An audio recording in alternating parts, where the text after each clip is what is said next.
The stagecoach lurched to a halt outside Three Pines, sending a cloud of red dust swirling into the October air. Clara May Hollis gripped her worn leather valise and stepped down, her boots landing hard on the packed earth. She'd traveled through 3 territories: Colorado, Utah, and finally into this forgotten corner of Arizona, all for a promise written in careful script on paper now soft from handling. The driver tossed her trunk down with unnecessary force. "This is it, ma'am. 3 Pines." He eyed her tall frame with the same look she'd grown accustomed to, part curiosity, part unease. At nearly 6 feet in her boots, Clara towered over most women and stood eye to eye with many men.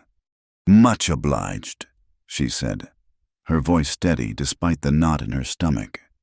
The stagecoach rattled away, leaving her alone on the main street of a town that seemed to consist of little more than a general store, a saloon, a small church, and a scattering of weathered buildings. Clara smoothed her travel-worn dress, a practical gray wool that had seen better days, and retrieved the letter from her pocket. "Mr." Howard Bright's words were burned into her memory. "I seek a capable woman of good character to share my home and help raise my 2 young sons. 3 Pines may be rough, but I can offer a comfortable life and steadfast companionship." 6 months of correspondence had led to this moment. She'd been honest about her height, her age of 32, her lack of children from her previous marriage. He'd seemed unconcerned, even pleased by her descriptions of managing her late husband's small farm single-handedly after his death from fever. The Bright Ranch lay 2 miles outside town. Clara hired a boy with a mule cart to take her, trying to calm her nerves as they bumped along the rutted road. The landscape was different from Colorado red rocks jutting from sandy soil, scattered juniper and piñon pines, mountains purple in the distance. The house, when it came into view, was substantial whitewashed adobe with a proper porch and glass windows. Smoke curled from the chimney. Clara's heart lifted. After 18 months of widowhood, sleeping in cold beds and eating solitary meals, the promise of warmth and companionship seemed almost too good to be true. She paid the boy and approached the front door, valise in hand, trunk left on the porch. Her knock was firm. She'd learned long ago that timidity invited trouble. The door opened, and Clara found herself looking down at a man several inches shorter than herself. Howard Bright was perhaps 40, with thinning brown hair and the soft look of a man who hired others to work his cattle. His eyes traveled up her frame, and she watched his expression shift from expectation to something between shock and dismay. "Miss Hollis." His voice carried a note of hope that she might deny it. "Mrs. Hollis," she corrected gently. "I'm a widow. As I wrote, you must be Mr. Bright." He stepped backward, not inviting her in. Yes, that is—" He swallowed hard, Adam's apple bobbing. "You're quite, that is to say, you're rather taller than I expected." "I stated my height clearly in my 3rd letter," Clara said, keeping her voice level though she felt the familiar sinking in her chest. 5 feet and 11 inches. "Yes, but I thought perhaps you were exaggerating, or—" His words trailed off as he continued to stare. Behind him, 2 small faces peered around a doorframe, boys of perhaps 6 and 8, sandy-haired like their father. Howard seemed to gather himself. "Mrs. Hollis, I'm afraid there's been a misunderstanding. When you described yourself as tall for a woman, I pictured someone perhaps 5.5 feet. You're rather too imposing for what I had in mind." "Imposing?" The word tasted bitter. He had the grace to flush. "I need a mother for my boys, someone gentle and feminine, someone who won't frighten them. You're—" He gestured helplessly at her entire person. "You're too much, too tall, too strong-looking. This won't suit at all." Clara stood very still, the way she'd learned to do when her late husband had been in one of his moods. "I've traveled nearly 800 miles. Mr. Bright." "I'll compensate you for your travel expenses, of course. But you must see this won't work. A woman like you, It's too intense for a peaceful home. My late wife was delicate, refined. The boys need someone similar. A woman like me? Clara repeated softly. And what kind of woman is that exactly? He shifted uncomfortably. I meant no offense, but surely you understand. A home needs a certain softness. You look like you could shoe a horse or birth a calf. I can do both, Clara said. I mentioned as much in my letters. You said you admired my capabilities. In letters, yes, but in person, he shook his head. I'm sorry, but no, this arrangement won't work. There's a boarding house in town, Mrs. Eldridge's place. I'll pay for a week while you make other arrangements. Clara looked past him to the boys, still watching. The younger one offered a tentative wave, which she returned. Then she met Howard's eyes again. I won't be needing your charity. Mr. Bright, good day to you. She turned on her heel, picked up her trunk with one hand, noting how his eyes widened at the easy way she hefted it, and walked back down the path. She didn't look back, though she heard the door close firmly behind her. The 2 miles back to town stretched long under the afternoon sun. Clara walked steadily, trunk balanced on her shoulder, valise in her other hand. Her traveling dress grew damp with perspiration, and dust caked her boots. But she didn't slow. She'd walked longer distances with heavier loads. By the time she reached 3 Pines, the sun was angling toward the mountains, painting the shabby buildings gold. Clara set her trunk down outside the saloon The Lucky Dollar, according to the crooked sign, and considered her options. Mrs. Eldridge's boarding house was across the street, but the thought of explaining her situation to a curious landlady made her stomach turn. The saloon door swung open, releasing a gust of tobacco smoke and male laughter.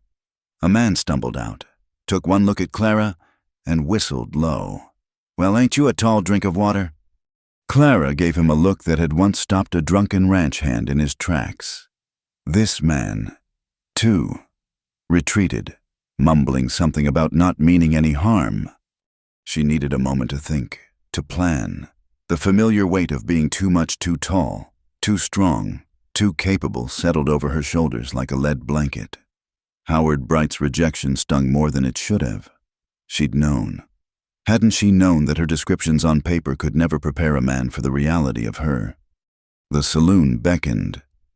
Not the most respectable choice for a woman alone, but Clara was past caring about respectability. She'd given that up when she'd answered a matrimonial advertisement and traveled across 3 territories for a man she'd never met. She pushed through the doors, her entrance creating an immediate hush. Every head turned. The Lucky Dollar was like every frontier saloon she'd glimpsed in her travels' rough wood floors.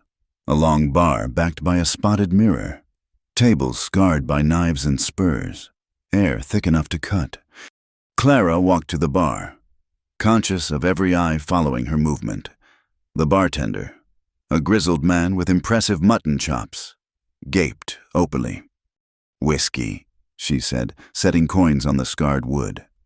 We don't usually serve ladies, he began, then seemed to reconsider whether lady was the right word for a woman who walked into saloons alone and ordered whiskey. Then serve me as you would anyone else who's had a long day. Clara said. He poured, still staring. The other patrons, perhaps 15 men in various states of sobriety, watched with the intensity of hawks. Clara had just lifted the glass to her lips when a voice came from the corner, gravelly and amused. Leave her be. Jed, woman wants whiskey after dealing with Howard Bright. She's earned it. She turned toward the speaker, squinting through the smoke. A man sat alone at a corner table, chair tipped back against the wall. Dark hair, needing a cut. Face weathered and scarred, one pale line through his left eyebrow, another along his jaw. But it was his eyes that held her attention. Dark as coffee, steady as stone. Looking at her without the usual calculation or dismissal. You know about that? Clara asked. Everyone'll know by sundown. Howard's probably already telling folks about the Amazon who showed up at his door. The man's smile was crooked, pulling at the scar on his jaw. He's a fool, but then most folks knew that already. The bartender started to pour Clara's drink. The stranger stood tall himself, she noted with surprise, perhaps 2 inches above her own height, and crossed the room with the controlled movement of a man who'd spent his life on horseback. "Don't pour that for her," he told Jed. Clara's spine stiffened. "I beg your pardon." He turned those dark eyes on her, and she saw something unexpected there, not judgment but understanding. "That whiskey's rot gut. Burn your throat and leave you sick come morning." He leaned closer, and she caught the scent of leather and horse, honest sweat and something else sage. Maybe. His voice dropped. Meant for her ears alone. "Don't sip that whiskey, sip me instead." The saloon erupted in laughter and catcalls. Clara felt heat rise in her cheeks, but kept her expression cool. She'd heard worse. Ranch hands weren't known for their delicate manners. But when she met his eyes again, she saw he wasn't laughing, wasn't leering. There was an invitation there, yes, but also a challenge. And underneath it all, something that looked remarkably like recognition not of her face but of her situation. One outsider acknowledging another. "That's quite a proposition for a woman you've never met." Clara said, "Eli Maddox," he said, extending a hand as if they were being properly introduced in a church social rather than a saloon. "And I know enough. Know you came here on a promise that got broken. Know you're deciding whether to get on tomorrow's stage or find another way." His hand was calloused, his grip firm without trying to prove anything. Clara May Hollis. "Welcome to Three Pines, Mrs. Hollis, such as it is." He released her hand but didn't step back. "Now, about that drink. I've got a bottle of something better at my table. You're welcome to it, unless you'd prefer to drink alone." Clara glanced around the saloon. Every man was still watching, waiting to see what the tall woman would do. She could feel their curiosity like ants on her skin, but Eli Maddox's gaze was different, patient, without expectation. "Why?" she asked simply. His crooked smile returned. "Because I know what it's like to not fit what folks expect, and because Howard Bright's an ass who wouldn't know a good woman if she knocked him flat." He paused. "Which I'm guessing you could do." Despite everything, Clara felt her mouth twitch toward a smile. "One hand behind my back." "That's what I figured." He gestured toward his corner table. "So, will you let me pour you a proper drink? No obligations, no expectations, just one misfit to another."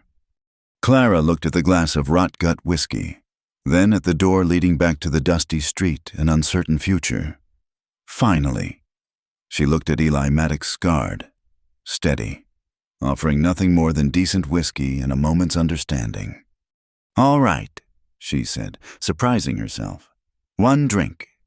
As she followed him to the corner table, ignoring the whispers and stares, Clara May Hollis allowed herself to wonder if perhaps her long journey hadn't been entirely in vain after all. The corner table sat in shadows, far enough from the oil lamps to offer a semblance of privacy. Eli Maddox pulled out a chair for Clara, a gesture so unexpected in this rough place that she hesitated before sitting. He took the seat across from her, his back to the wall in the way of men who'd learned caution through hard experience. From inside his coat, he produced a bottle of amber liquid, the label worn but showing quality. "Kentucky bourbon," he said, pouring 2 glasses. "My one indulgence." Clara accepted the glass, noting how he'd poured hers first, how his movements were deliberate and controlled despite the scars that suggested a violent past. The bourbon was smooth, warming her throat without burning. She'd been prepared to sip politely and leave, but something about the quality of the silence between them made her linger. "You knew I was coming to see Howard Bright," she said. It wasn't a question. "Everyone knew. Howard's been crowing about his mail-order bride for weeks." Eli's expression darkened, talking about how he'd found himself a proper woman to replace Martha, how she was educated, capable, could help with the books and the boys. But not too capable, apparently. Clara took another sip, letting the bitterness color her voice. Not too tall or too strong. Howard wants a woman like a piece of furniture, pretty, useful, but not likely to have opinions or take up too much space. Eli studied her over his glass. You don't strike me as furniture. Despite herself, Clara smiled. I've been called many things. Mr. Maddox, furniture is a new one. Just Eli. He leaned back, chair creaking. And what things have you been called? Amazon was Howard's choice today. I've also heard mannish, unnatural, intimidating. She met his gaze steadily. My late husband favored stubborn as a mule when he was feeling charitable. Something shifted in Eli's expression. How long since you lost him? 18 months. Fever took him quick. Clara found herself speaking more freely than she had in months. We had a small farm in Colorado. I kept it running after he died, but... She shrugged. A woman alone draws attention, the kind that comes calling at night, thinking a widow must be desperate for company. Eli's jaw tightened. So, you answered Howard's advertisement. It seemed practical, a new start. Somewhere my height might be less noteworthy. I was honest in my letters, told him exactly what I was, but I suppose paper can't convey reality. Nothing can, Eli said quietly. Until you're standing face to face with someone, you don't really know them at all.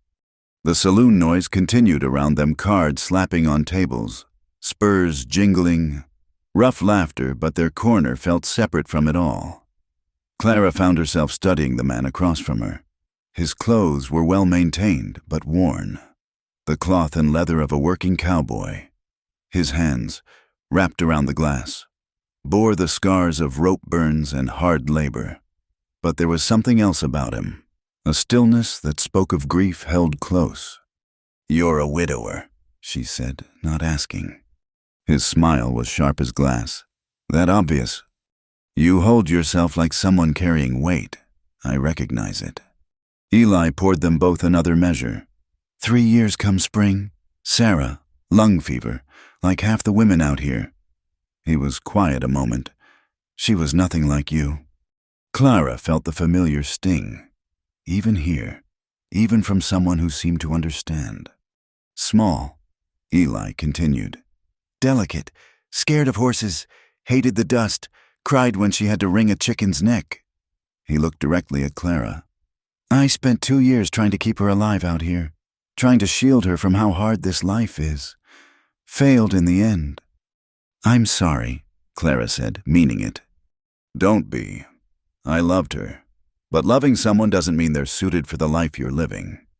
He gestured around the saloon, but Clara understood he meant more the whole, harsh, unforgiving frontier. Sarah needed tea parties and calling cards. I gave her dust storms and cattle drives. And now, his crooked smile returned. Now I know better than to look for delicate flowers in desert soil. The weight of his gaze made Clara shift in her seat. She wasn't a blushing girl, hadn't been even when she was young, but something about this man's direct attention unsettled her in ways that had nothing to do with impropriety. Is that what your proposition was about? She asked, looking for something sturdy instead of delicate. Eli laughed a rusty sound, like he didn't do it often. My proposition, as you call it, was about keeping you from burning your throat on Jed's rot gut, though I admit, I wouldn't mind the company. The company of a woman too imposing for Howard Bright's peaceful home. Howard Bright wouldn't know what to do with a woman who could think for herself if she came with instructions. Eli leaned forward, elbows on the scarred table. I watched you walk down that street, carrying your trunk like it weighed nothing. Saw you face down Tom Garrett when he made that comment outside. You've got steel in your spine. Clara May Hollis. Don't let a fool like Howard make you think that's something to be ashamed of. Clara felt heat rise in her cheeks, not from embarrassment, but from something else entirely. When was the last time someone had seen her strength as something other than a flaw? Fine words from a stranger, she said, deflecting. Not a stranger anymore. Eli raised his glass. We've shared good bourbon and hard truths in 3 Pines. That makes us practically family. Despite everything, the humiliation of the day, The uncertainty of tomorrow. Clara found herself smiling. She touched her glass to his. To inappropriate propositions and honest conversation. I'll drink to that. They sat in comfortable silence for a moment. Around them, the saloon had returned to its normal rhythm, though Clara still caught curious glances thrown their way. She noticed how the other patrons gave Eli's table a wide berth, how even the rowdier cowboys seemed to quiet when they passed too close. You have a reputation, she observed. I have a past. Eli corrected. Drove cattle up from Texas for 10 years before settling here. Made some enemies. Made some friends. These days I run a small spread north of town, nothing fancy. Just enough beef to make a living. And you spend your evenings in saloons. Better than staring at empty walls. The words were light, but Clara heard the echo of loneliness in them. Though tonight's turned out considerably more interesting than most. A commotion near the bar drew their attention. A group of cowboys had entered, trail dust thick on their clothes. One of them young. Swagger in his step spotted Clara and elbowed his companions. Would you look at that, he said, loud enough to carry. Eli's got himself a drinking companion, and ain't she a tall drink of water? Eli's expression didn't change, but Clara saw his hand shift slightly on the table.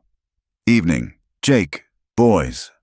Jake Morrison sauntered over, his friends trailing behind. He was perhaps 25, with the kind of looks that probably served him well with the ladies and the arrogance to know it. This the woman Howard Bright sent packing? Jake asked, looking Clara up and down with obvious appreciation. His loss, I'd say, though I can see why he'd be intimidated. Nothing wrong with a woman who can look a man in the eye. He grinned, or looked down at him, as the case may be. The lady and I are having a private conversation, Eli said quietly. Now, no need to be unfriendly. Jake turned to Clara, sweeping off his hat in exaggerated courtesy. Jake Morrison. Ma'am, welcome to Three Pines. If you're looking for accommodations, I'd be happy to. No. Clara's voice cut through his charm like a blade through butter. Jake blinked. I haven't even finished my offer. You don't need to. The answer is no. His friends snickered, and Jake's face flushed. Well, that's a bit hasty. Don't you think a woman in your position? Eli stood in one fluid motion. He didn't touch Jake, didn't even step toward him. But suddenly the younger man seemed very small despite being only a few inches shorter. The lady said no, Eli stated. That's all that needs saying. Jake looked between them, calculations flickering behind his eyes. Whatever he saw in Eli's face made him take a step back. No offense meant, just being neighborly. Be neighborly somewhere else. After another moment's hesitation, Jake retreated with his friends. Clara heard him muttering something about Maddox's woman as they claimed a table across the room. Eli sat back down, his expression rueful. Sorry about that. Jake's harmless. Mostly. Just young and stupid. I can handle young and stupid. Clara said, Been doing it all my life. I don't doubt it, but you shouldn't have to, especially not tonight. He studied her face. What will you do now if you don't mind my asking? It was the question Clara had been avoiding since walking away from Howard's door. I suppose I'll take a room at the boarding house. Look for work. I have some money saved. Enough to last a few weeks. What kind of work? Whatever's available. I can keep books, sew, cook. I've worked cattle, birthed calves, broken horses. She smiled wryly. Though I suspect most folks here wouldn't hire a woman for ranch work. Most folks here are fools, Eli said. Then, as if the words surprised him, he cleared his throat. There might be something. Old Tom Abernathy needs help at his store. His arthritis is getting worse. And his daughter moved to California last year. Can't promise he'd hire you, but he's unconventional. Like you. Nobody's like me, Eli said with that crooked smile. But Tom's good people. Fought in the Mexican War, doesn't hold with most folks' notion of proper. I could introduce you, if you'd like. Clara studied him. Why are you helping me? Maybe I'm just being neighborly, like Jake. You're nothing like Jake Morrison. No, Eli agreed. I'm not. He was quiet for a moment. Then, my Sarah, she withered out here. Every day, a little more of her just faded, like watching a flower try to bloom in the desert. It killed something in me, watching that happen and not being able to stop it. Clara waited, sensing more. Then, tonight, I see you walk in here tall, strong, ready to drink whiskey and face down whatever comes. You're no delicate flower. Clara May Hollis, he searched for words. You're like a juniper tree, tough, deep roots, made for hard country. That might be the strangest compliment I've ever received, Clara said, though something warm bloomed in her chest. It's meant as one. Eli finished his bourbon.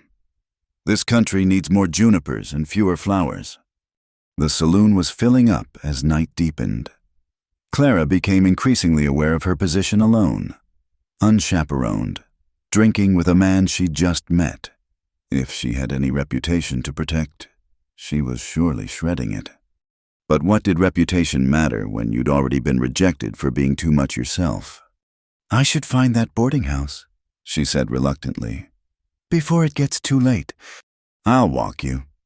When she started to protest, Eli held up a hand, not questioning your ability to take care of yourself. But 3 Pines after dark can be unpredictable, and you don't know the lay of the land yet. It was practical, and Clara was nothing if not practical. She nodded.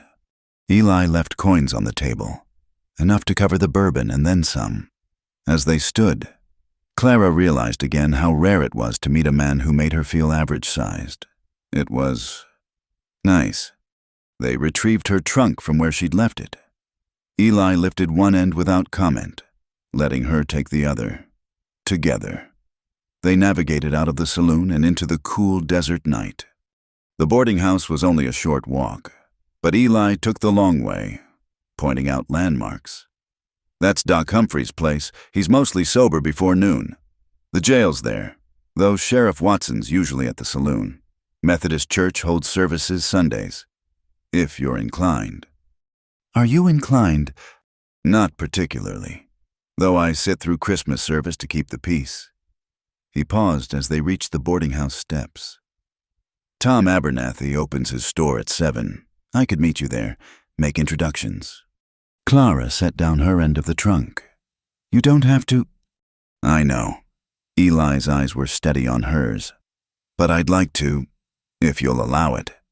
Standing there in the lamplight from Mrs. Eldridge's windows, Clara made a decision. All right, 7 o'clock. His smile transformed his scarred face. Until tomorrow, then, Clara. Until tomorrow, Eli. She watched him walk away, his long stride eating up the distance back toward the saloon. Or perhaps toward his ranch. She realized she didn't know which direction he lived. Mrs. Eldridge, a bird-like woman with sharp eyes, appeared at the door. You must be the woman Howard Bright was expecting. Heard you didn't suit. Her tone suggested she'd heard more than that.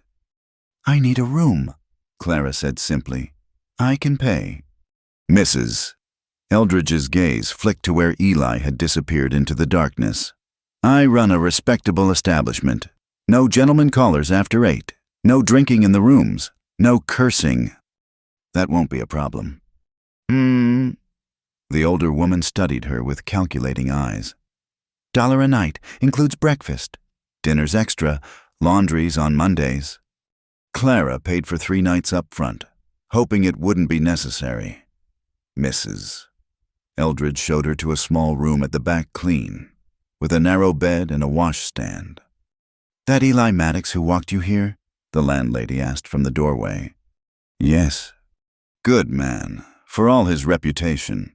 Dangerous when riled, but fair. Keeps to himself mostly, since his wife passed. She paused meaningfully. Some say he's still mourning her.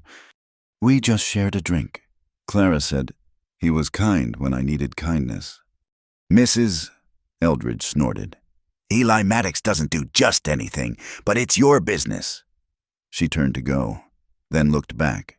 Word of advice, this town chews up women who don't fit the mold. But sometimes, if you're strong enough, you can carve out your own place. Might take some doing, though.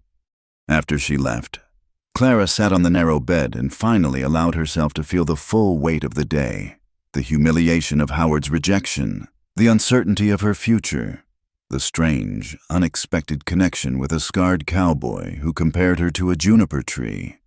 She'd come to Three Pines expecting to become a rancher's wife, a stepmother, to slot neatly into a life already made. Instead, she found herself alone again, but somehow less lonely than she'd been in months. Through the thin walls, she could hear other boarders preparing for bed. Tomorrow, she'd meet Tom Abernathy, try to convince him to hire a woman who didn't fit anyone's notion of proper. Tomorrow, she'd begin carving out that place Mrs. Eldridge mentioned. But tonight, Clara May Hollis fell asleep thinking about dark eyes that saw strength where others saw flaws, and a gravelly voice that made the strangest proposition she'd ever heard sound like poetry. The abandoned cabin sat on a rise overlooking Three Pines, its wooden bones bleached silver by years of desert sun. Clara stood before it, hands on her hips, calculating what it would take to make the place livable. The roof sagged in the middle, daylight showed through gaps in the walls, and the front door hung at a drunken angle. Used to be Doc Morrison's horse infirmary, Tom Abernathy said, wheezing slightly from the climb. The old storekeeper leaned heavily on his walking stick. Built it close enough to town for emergencies, far enough out to keep the smell away. Been empty since he died 5 years back. Clara walked the perimeter, testing the foundation stones with her boot. Solid enough. The frame was good hardwood, weathered but not rotted. How much? Ain't mine to sell. Belongs to the town. Technically, but nobody's laid claim. Tom watched her with shrewd eyes. You thinking of squatting? I'm thinking of making an arrangement. Clara had been working at Abernathy's store for 2 weeks now, proving herself capable of everything from hauling grain sacks to keeping his chaotic ledgers. The $1-a-night boarding house was eating through her savings faster than she'd like. If I fix it up, make it habitable, seems fair I should get to live in it. Tom snorted. Mayor Hutchins might have opinions about that. Then I'll talk to Mayor Hutchins. Clara tested the door frame sturdy despite appearances. I'm good with my hands. Mr. Abernathy, this place could be decent with some work. Some work? Tom laughed, a raspy sound. Girl, that's like saying the desert's a bit dry. You'd need lumber, nails, tar paper for the roof, glass for the windows. I have some money saved, and I'd wager folks have materials they'd trade for labor. Clara turned to face him. I've been sleeping in a room the size of a closet, listening to traveling salesmen snore through the walls. I need space. Mr. Abernathy, room to breathe. The old man studied her. This tall woman who'd shown up out of nowhere and proven herself more capable than his last 3 assistants combined.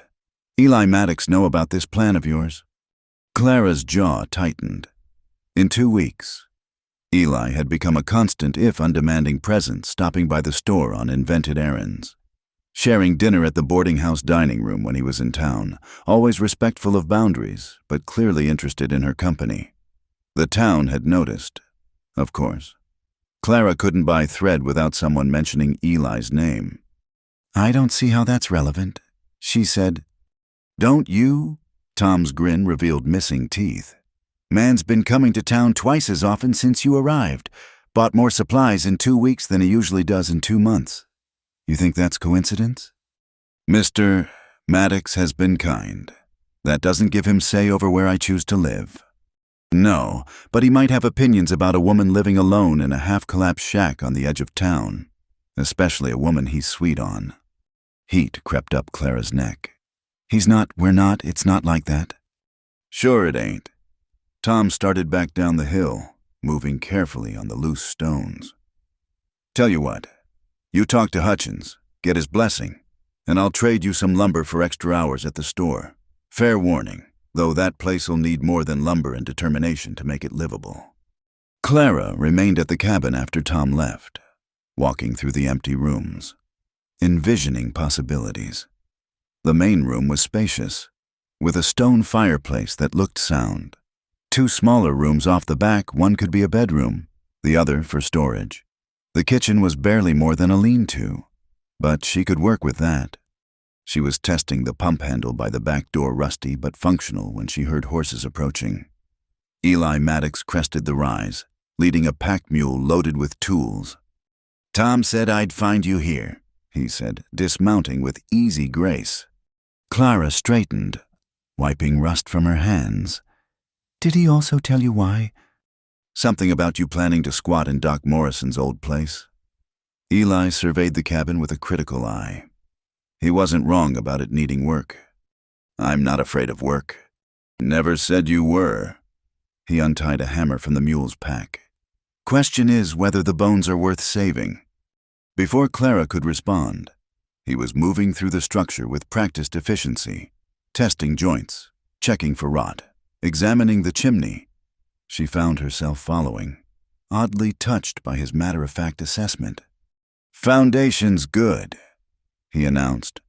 "Frame solid hardwood they built to last back then. Roof needs replacing entirely, but the supports will hold new timber. Chimney needs cleaning, but no major cracks." He emerged from the lean-to kitchen. "Pump works." "Seems to." "Then you've got water, which is half the battle out here." Eli leaned against the door frame, looking at her with that steady gaze she'd grown accustomed to. "It's doable. Question is why you want to do it." Clara crossed her arms. "I need my own place." "Plenty of empty buildings in town you could rent cheaper than fixing this up." "In town, where everyone watches every move I make, where Mrs. Eldridge times how long you stay when you visit, where I can't step outside without someone having an opinion about the woman who's too tall for Howard Bright." The words came out sharper than intended. Eli was quiet for a moment. "That why you haven't said yes to dinner at my place, the watching?" Clara looked away. He'd asked twice, politely, making it clear he was interested in more than friendship. Both times she'd deflected, uncertain about encouraging something that felt too much like the life she'd just lost the possibility of partnership, of not being alone. "I'm not looking for another husband, Eli." "I didn't ask to be your husband. I asked you to dinner." His voice was mild, but she caught the edge underneath. "Though, if you're set on living out here alone, maybe we should talk about the practical dangers before you commit to, I can take care of myself." "I know you can. That's not—" He stopped, ran a hand through his hair in frustration. "Clara, I'm not trying to tell you what to do, but this place is isolated. Travelers pass through here, not all of them friendly. And if something happened—" "Something could happen at the boarding house too, or walking to the store, or anywhere." Clara met his eyes directly. "I've been taking care of myself for 18 months, Eli. Longer than that, if I'm honest. I appreciate your concern, but I don't need protection." "What do you need?" The question hung between them, simple and complicated at once. Clara found herself really considering it. What did she need? Not love, she'd had that, in its way, with her late husband. Not security she could make her own. Not approval, she'd given up on that the day Howard Bright looked at her with dismay. "Space," she said finally.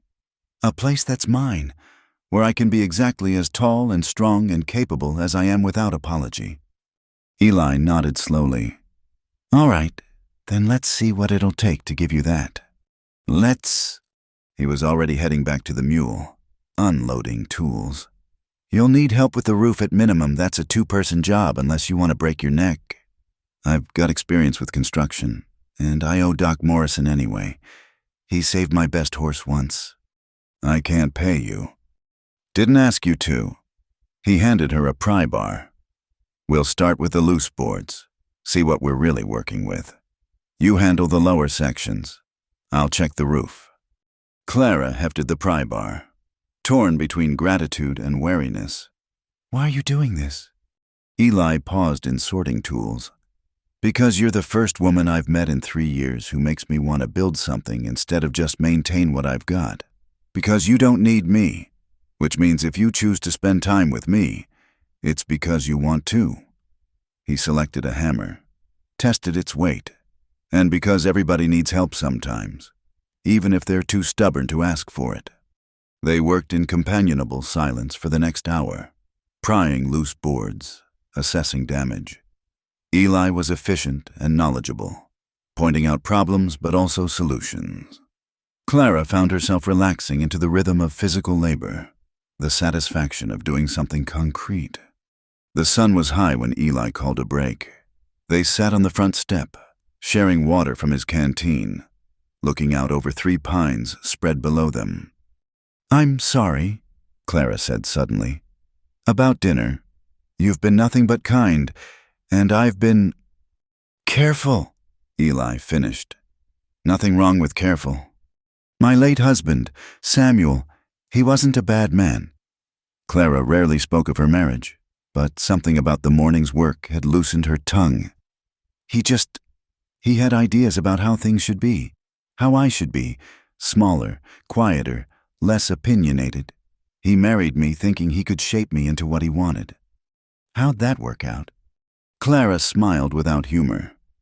About as well as you'd expect.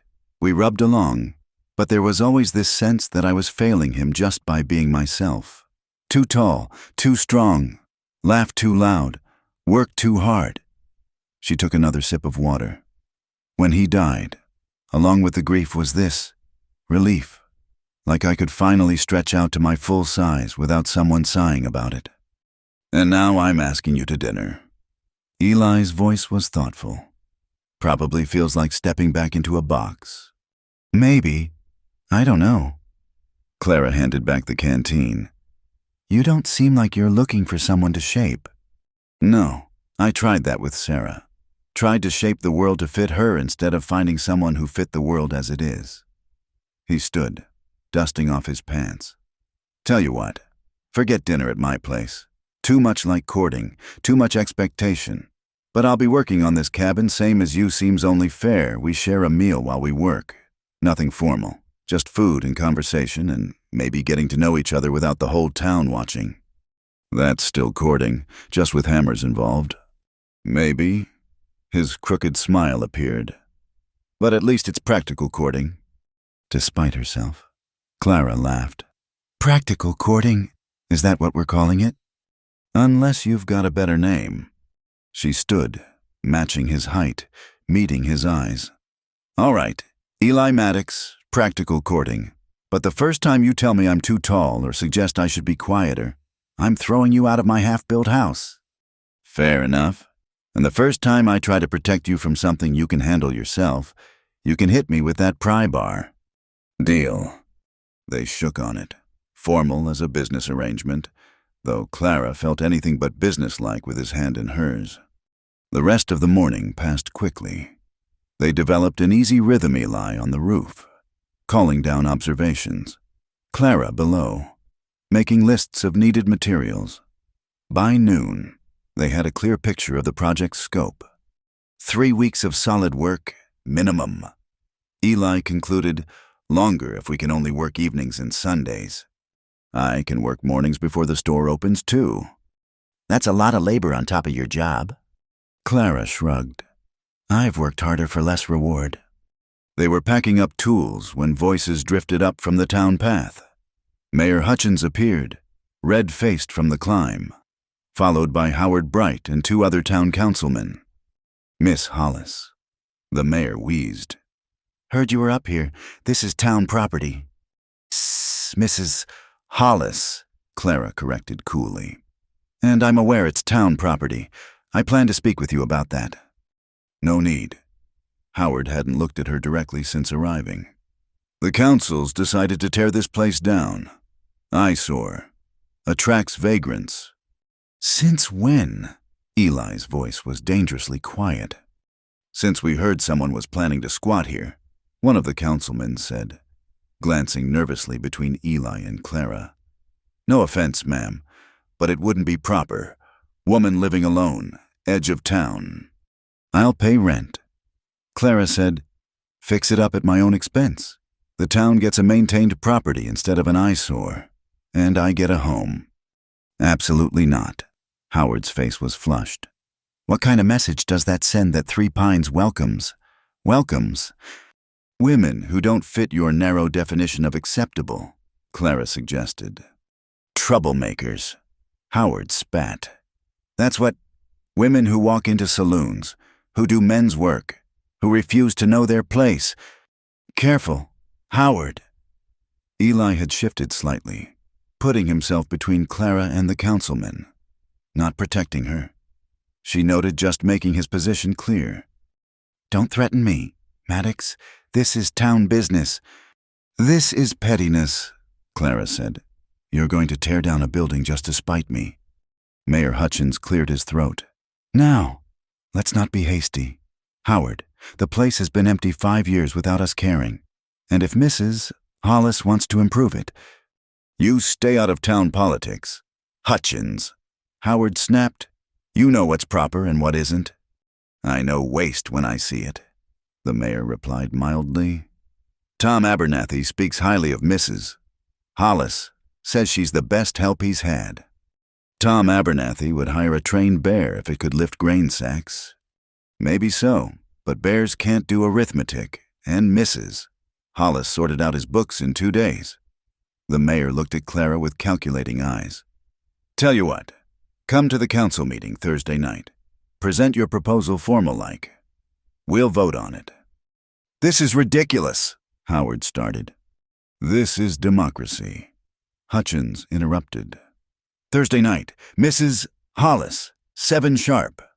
After they left Howard's still sputtering protests, Clara sank onto the step again.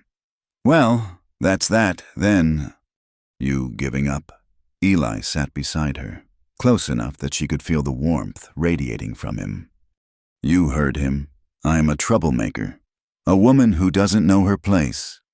Good thing, too. Your place sure as hell isn't whatever box Howard Bright wants to stuff you in. He paused. You'll need support at that meeting. Tom will speak for you, and I will too if you'll let me. Won't that just confirm what everyone's thinking, that we're... She gestured vaguely. Let them think what they want. They will anyway. Eli stood, offering her a hand up. Come on. If you're going to fight for this place, might as well know exactly what you're fighting for. They spent another hour walking the property boundaries. Eli pointing out advantages she hadn't noticed: good drainage, protection from north winds, clear sightlines to town. By the time they headed back down, Clara had fallen half in love with the place.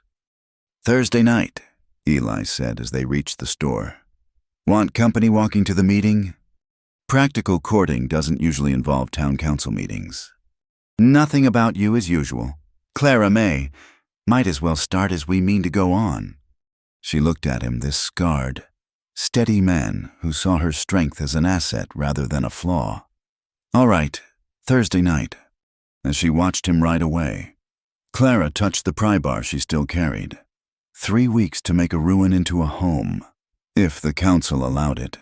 3 weeks of working alongside Eli Maddox, learning the shape of whatever was building between them. She'd come to Three Pines for one kind of life and found it closed to her. But maybe, just maybe, she could build something better from the ruins. The sound of breaking wood echoed across the desert as Eli's horse went down hard. Clara, checking her garden plot behind the now habitable cabin, heard the crash and his sharp cry of pain. She was running before she'd made a conscious decision to move. She found him a quarter-mile down the ravine trail, his horse struggling to rise with a clearly injured leg. Eli lay twisted on the ground, his left arm at an unnatural angle, face gray with pain. Don't move, Clara commanded, dropping to her knees beside him. Let me check. Horse first, Eli gritted out. Storm's hurt. Of course he'd worry about the animal before himself. Clara quickly assessed the stallion, a gash on the foreleg, but no breaks she could feel. He'll be fine. Cut's not deep. Now shut up and let me look at you. Bossy. But Eli stayed still as she ran experienced hands over his limbs, checking for breaks. His left shoulder was dislocated. She could tell immediately.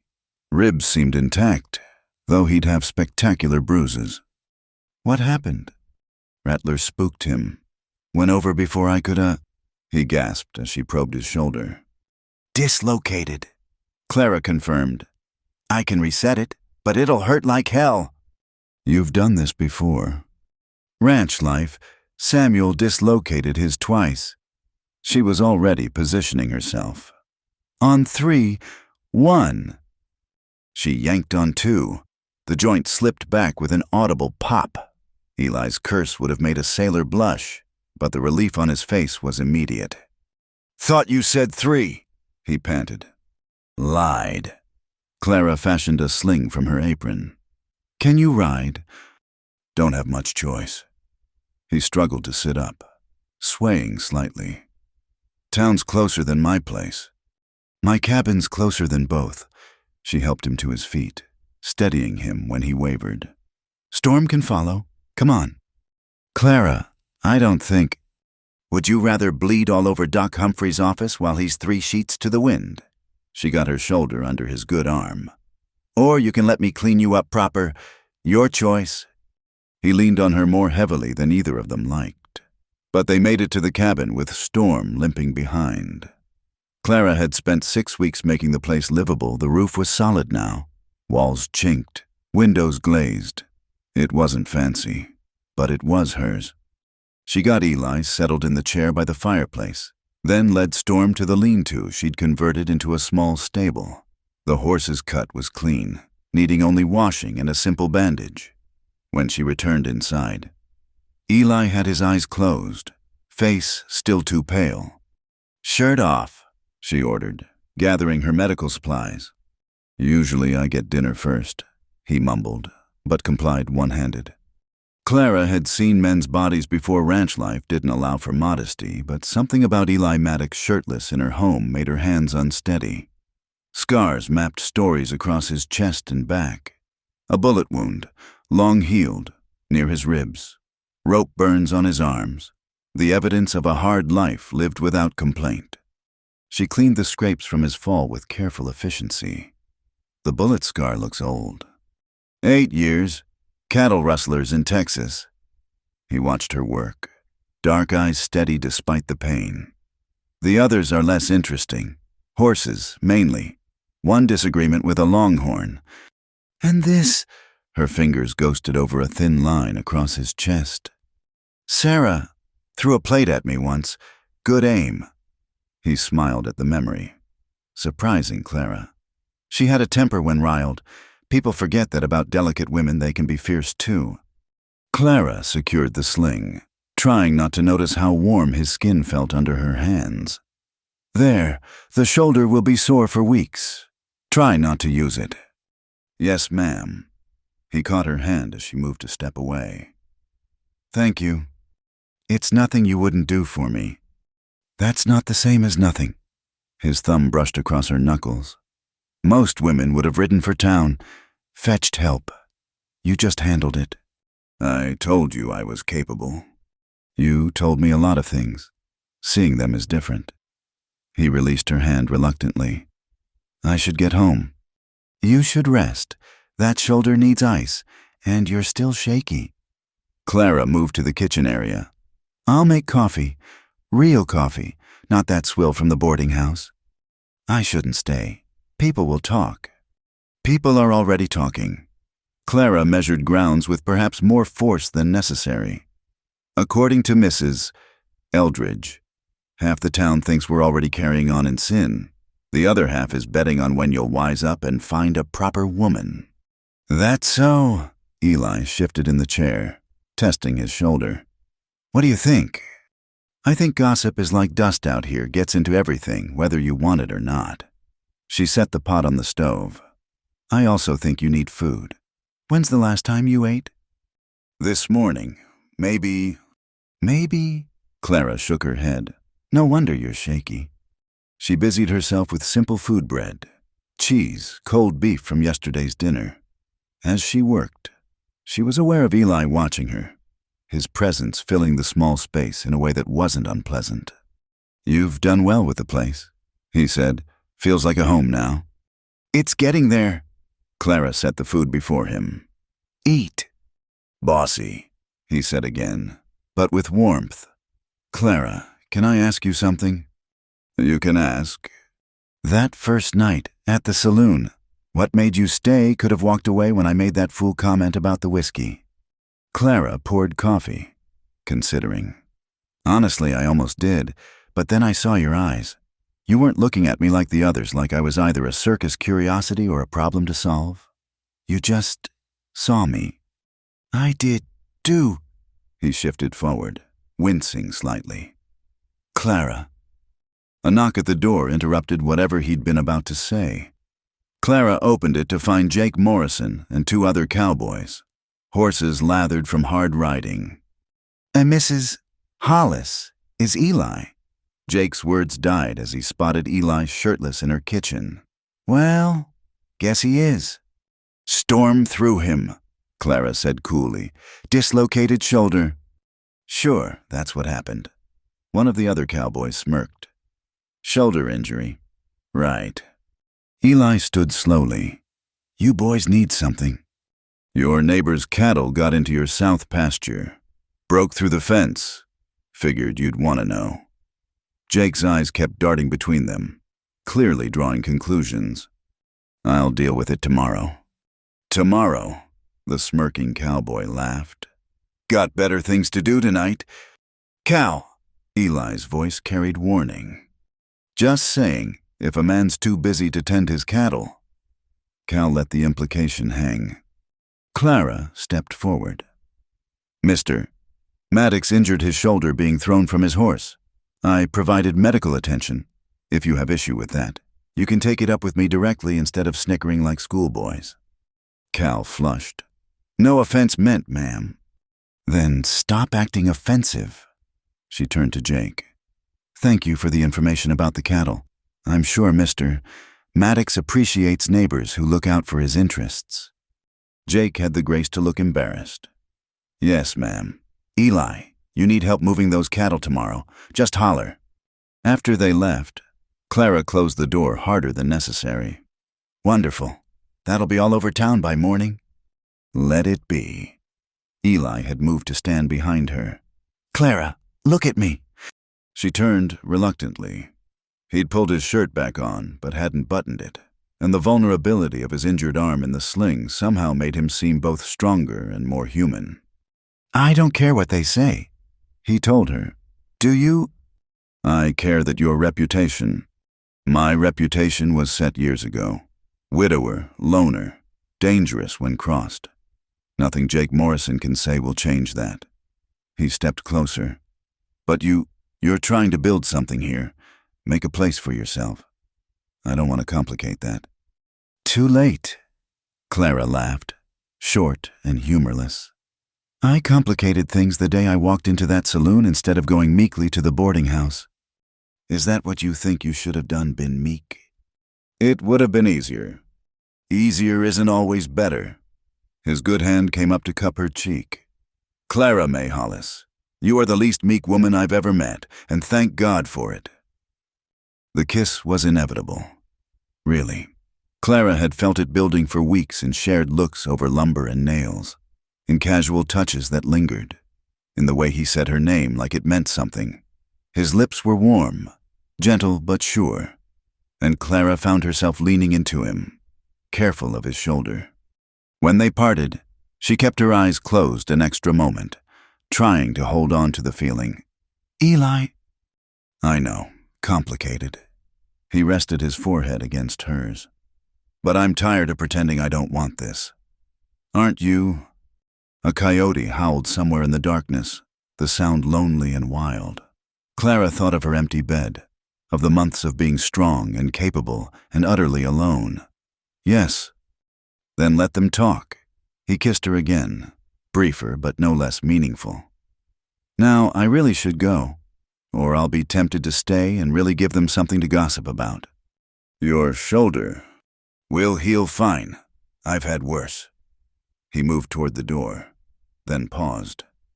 The church social is Sunday. Come with me. Eli, that's everyone will be there. Exactly. Let them see us together. Get it out of their systems. Unless, he studied her face, unless you'd rather keep this quiet. I'd understand. Clara thought of Jake's smirk, of the whispers that would follow her even more now. Then she thought of facing them alone versus facing them with Eli's steady presence beside her. All right, Sunday. His smile transformed his face. I'll pick you up at noon. Wear that blue dress. How do you know I have a blue dress? You wore it to the council meeting. Brought out your eyes. He winked, actually winked, and was gone before she could respond. Clara stood in her doorway, watching him ride away on Storm, who seemed recovered enough for a slow walk. The cabin felt different with his absence, as if he'd taken some of the warmth with him. She touched her lips, still feeling the press of his. Complicated didn't begin to cover it. She'd rebuilt a cabin and made it a home. She'd found work, earned respect from some, if not all. She'd carved out a place for herself in Three Pines, precarious but real. And now Eli Maddox, with his scars and steady hands and eyes that saw too much, was offering. What partnership love.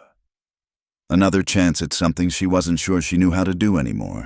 The coyote howled again, closer this time.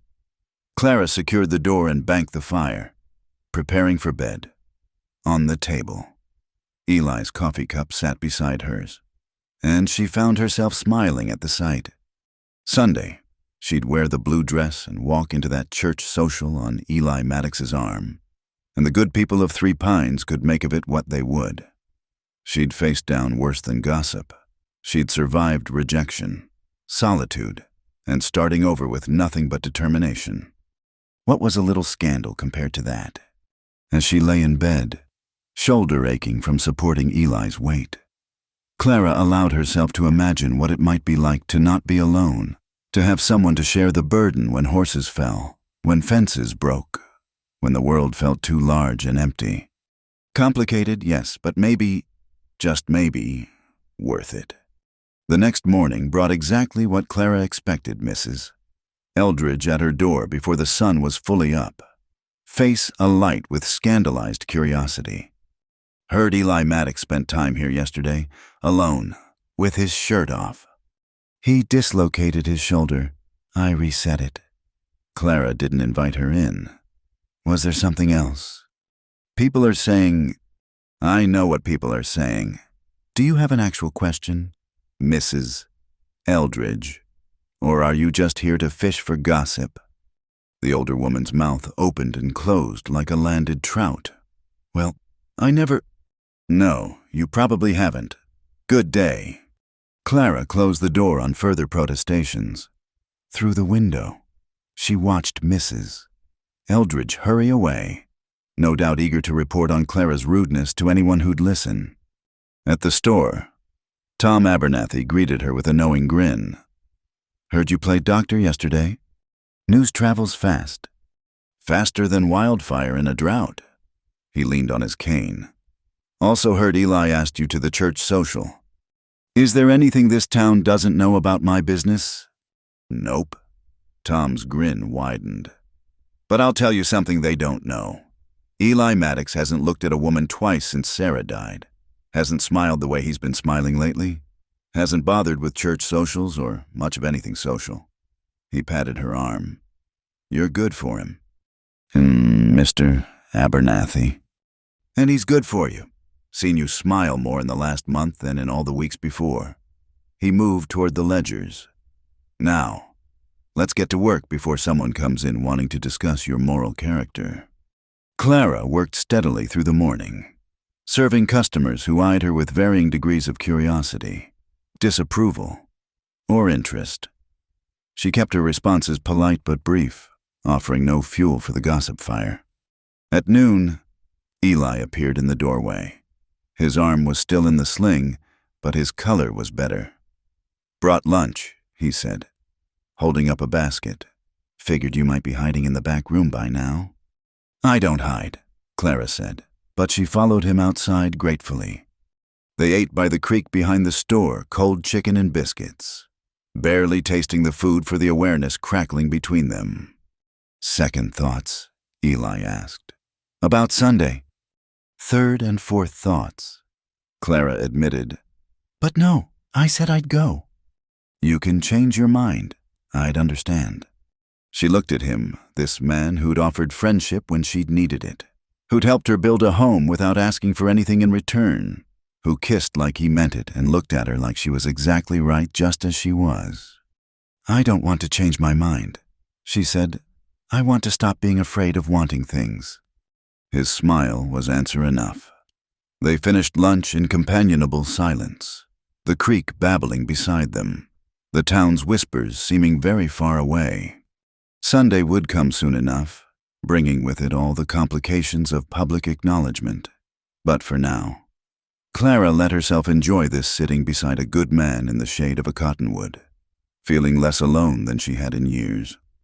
The cabin could shelter her, the work could sustain her, but maybe, just maybe, Eli Maddox could remind her that building a life meant more than just surviving it. The fever struck on the second night.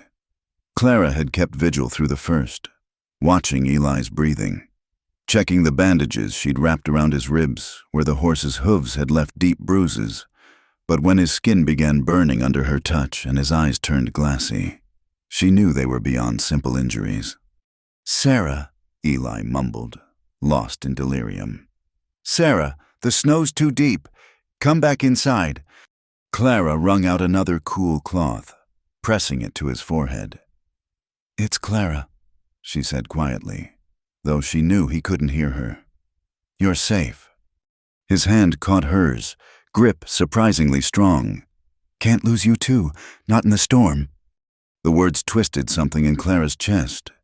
She'd known he still grieved his wife, how could he not, but hearing him call for her, seeing the raw loss written across his fevered features, made Clara wonder if she was fooling herself, thinking there might be room in his heart for someone else. She worked through the night, alternating cool cloths with spoonfuls of willow bark tea when he was lucid enough to swallow. The lamp oil burned low as she kept her watch, and sometime near dawn, Eli's fever finally broke. Clara, his voice was hoarse but present. I'm here. She helped him sip water, noting how his hands shook. Your fever broke. How do you feel? Like storm danced on my chest. He focused on her face with effort. Did I? What did I say? Nothing that matters. Clara busied herself checking bandages. You need more rest.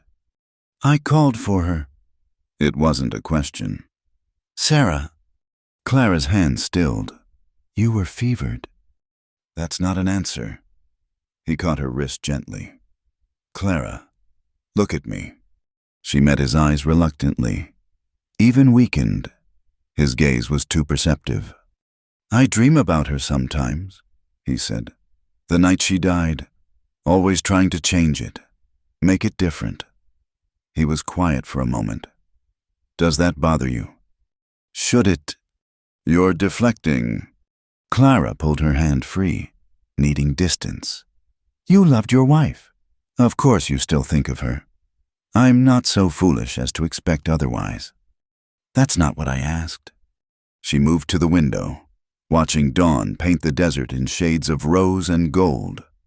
Sometimes I wake up expecting Samuel to be there, not wanting him to be, just expecting it. 3 years of marriage leaves marks, even when it wasn't. She stopped. Wasn't what? Wasn't like what you had with Sarah. You loved her, tried to protect her. Samuel loved the idea of me he'd constructed in his head. When I failed to match it, he was perpetually disappointed. Clara. You should sleep. She turned back. All business. I'll make bone broth when you wake. But Eli was struggling to sit up, face gray with effort. Help me up. Absolutely not. I need to say this sitting up, looking at you proper. His jaw set stubbornly. Please. Against her better judgment, Clara helped him sit, propping pillows behind him. The effort left him breathless, but his eyes were clear and determined, I loved Sarah, he said. Won't pretend otherwise. But loving her was like trying to hold water in my hands, constant effort, constant fear of losing her. When she died, the guilt nearly broke me. Should have taken her back east. Should have seen she wasn't made for this life. It wasn't your fault. Maybe not. Took me 2 years to believe that. He reached for her hand, and this time Clara let him take it. What I feel for you is different. Not less, just different. Sarah needed me to be her shelter. You stand beside me in the storm. You don't need me, Clara, and that's something new. I might not need you, Clara said softly, but I'm starting to want you. There's a difference. Is there? His thumb traced circles on her palm. Tell me about it. Clara considered her words. Need is about survival. After Samuel died, I needed work, needed shelter, needed food. But wanting is choosing someone not because you'll die without them, but because life is richer with them in it. And you want that with me? I'm here. Aren't I sitting up nights, fighting your fever, listening to you call for another woman? Clara, I'm not angry, she said quickly. Or hurt, just, it's a reminder that hearts don't come empty. We both carry what came before. Eli tugged gently on her hand, drawing her to sit on the edge of the bed. You're right. We're not starting fresh at 20 with no scars and no ghosts. But maybe that's better. We know what loss feels like. We know what loneliness tastes like. Makes what we're building more deliberate. What are we building, Eli? I don't know yet, but I'd like to find out. He lifted her hand to his lips, pressing a kiss to her knuckles. When I'm not half dead and you're not exhausted from nursing me. Clara allowed herself a smile. Probably wise. A knock at the door interrupted them. Clara opened it to find Doc Humphrey, looking surprisingly sober for the hour. Heard Eli Maddox was dying up here, he said, medical bag in hand. Thought I'd better check before he actually did. I'm not dying, Eli called from the bed. I'll be the judge of that. Doc pushed past Clara, already pulling out instruments. You can stay or go, Mrs. Hollis. I'm not fussy about propriety when it comes to medical matters. Clara stayed, watching as Doc examined Eli with practiced efficiency. The old physician hummed and muttered, poking at bruises and checking pupils. Well, he announced finally. You're lucky. No internal bleeding I can detect, though those ribs are cracked good. Shoulder's been properly reset, nice work, Mrs. Hollis. The fever was likely from the overall shock and exhaustion. Few days rest. He'll be mending. Few days, Eli protested. Week would be better. But I know you, Maddox. You'll be up soon as you can stand without falling over. Doc packed his bag. Mrs. Hollis, you'll need to watch for signs of infection. Keep those ribs wrapped. Make sure he doesn't do anything stupid. Define stupid, Eli said. Riding, lifting, working cattle, fighting, or any other damn fool thing you normally do. Doc headed for the door. I'll check back in a couple days. Doc, Clara called. Your fee? He waved her off. Eli helped me birth a difficult foal last spring. We're square. He paused at the door, looking between them. You know the whole town's talking. Let them talk, Eli said. Doc snorted. That's what I told them. About time you started living again, Maddox. He tipped his hat to Clara. Ma'am. After he left, Clara found herself suddenly aware of the impropriety of the situation alone with Eli. Him in her bed. The intimacy of the past days hanging between them. I should get you home, she said, now that you're stable. Trying to get rid of me. Trying to salvage what's left of my reputation. Eli's expression turned serious. Is that important to you, your reputation? Clara considered. 6 months ago, I'd have said yes. A woman alone needs her good name to survive. But now, she gestured around the cabin. I've already broken most of the rules. Living alone, working in town. keeping company with a man without chaperonage. At some point, you can't lose what's already gone. You could leave, Eli said quietly. Start fresh somewhere else. Place where nobody knows you turned down Howard Bright or lived in Doc Morrison's shack or spent 3 nights nursing a beat-up cowboy. Is that what you want for me to leave? No. The word came quick and fierce. But I want you to choose to stay for the right reasons. Not because you've got nowhere else to go, but because this is where you want to be. Clara moved to the window again. Looking out at the view, she'd come to love the sweep of desert, the purple mountains, the cluster of buildings that made up 3 Pines. She'd arrived here desperate, running from loneliness and hoping for a ready-made life. Instead, she'd built something entirely her own. I choose to stay, she said. This place, these people, even the ones who disapprove, they're mine now. I've earned my spot here through sweat and stubbornness. She turned back to Eli. And you're part of that choice. Not the reason for it, but part of it. Good. He patted the bed beside him. Now come sit. I promise to behave. Mostly.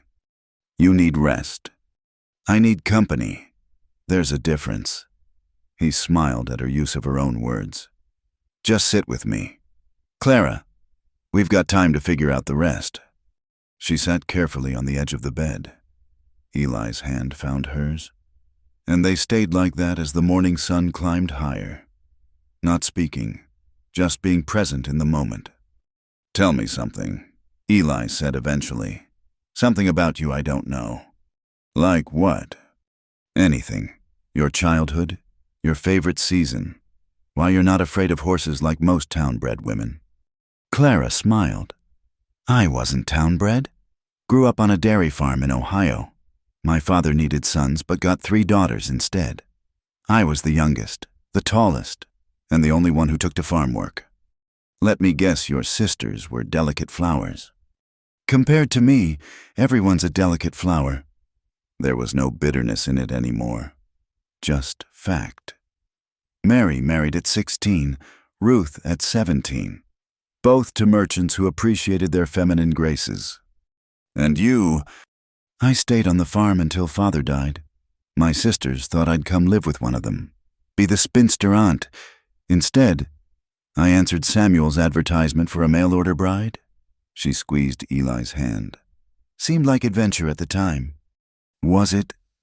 Not the kind I expected, but it brought me here eventually, so I can't regret it entirely. They talked through the morning trading stories, sharing memories. Eli told her about driving cattle up from Texas, about the year he spent in Montana before settling in 3 Pines.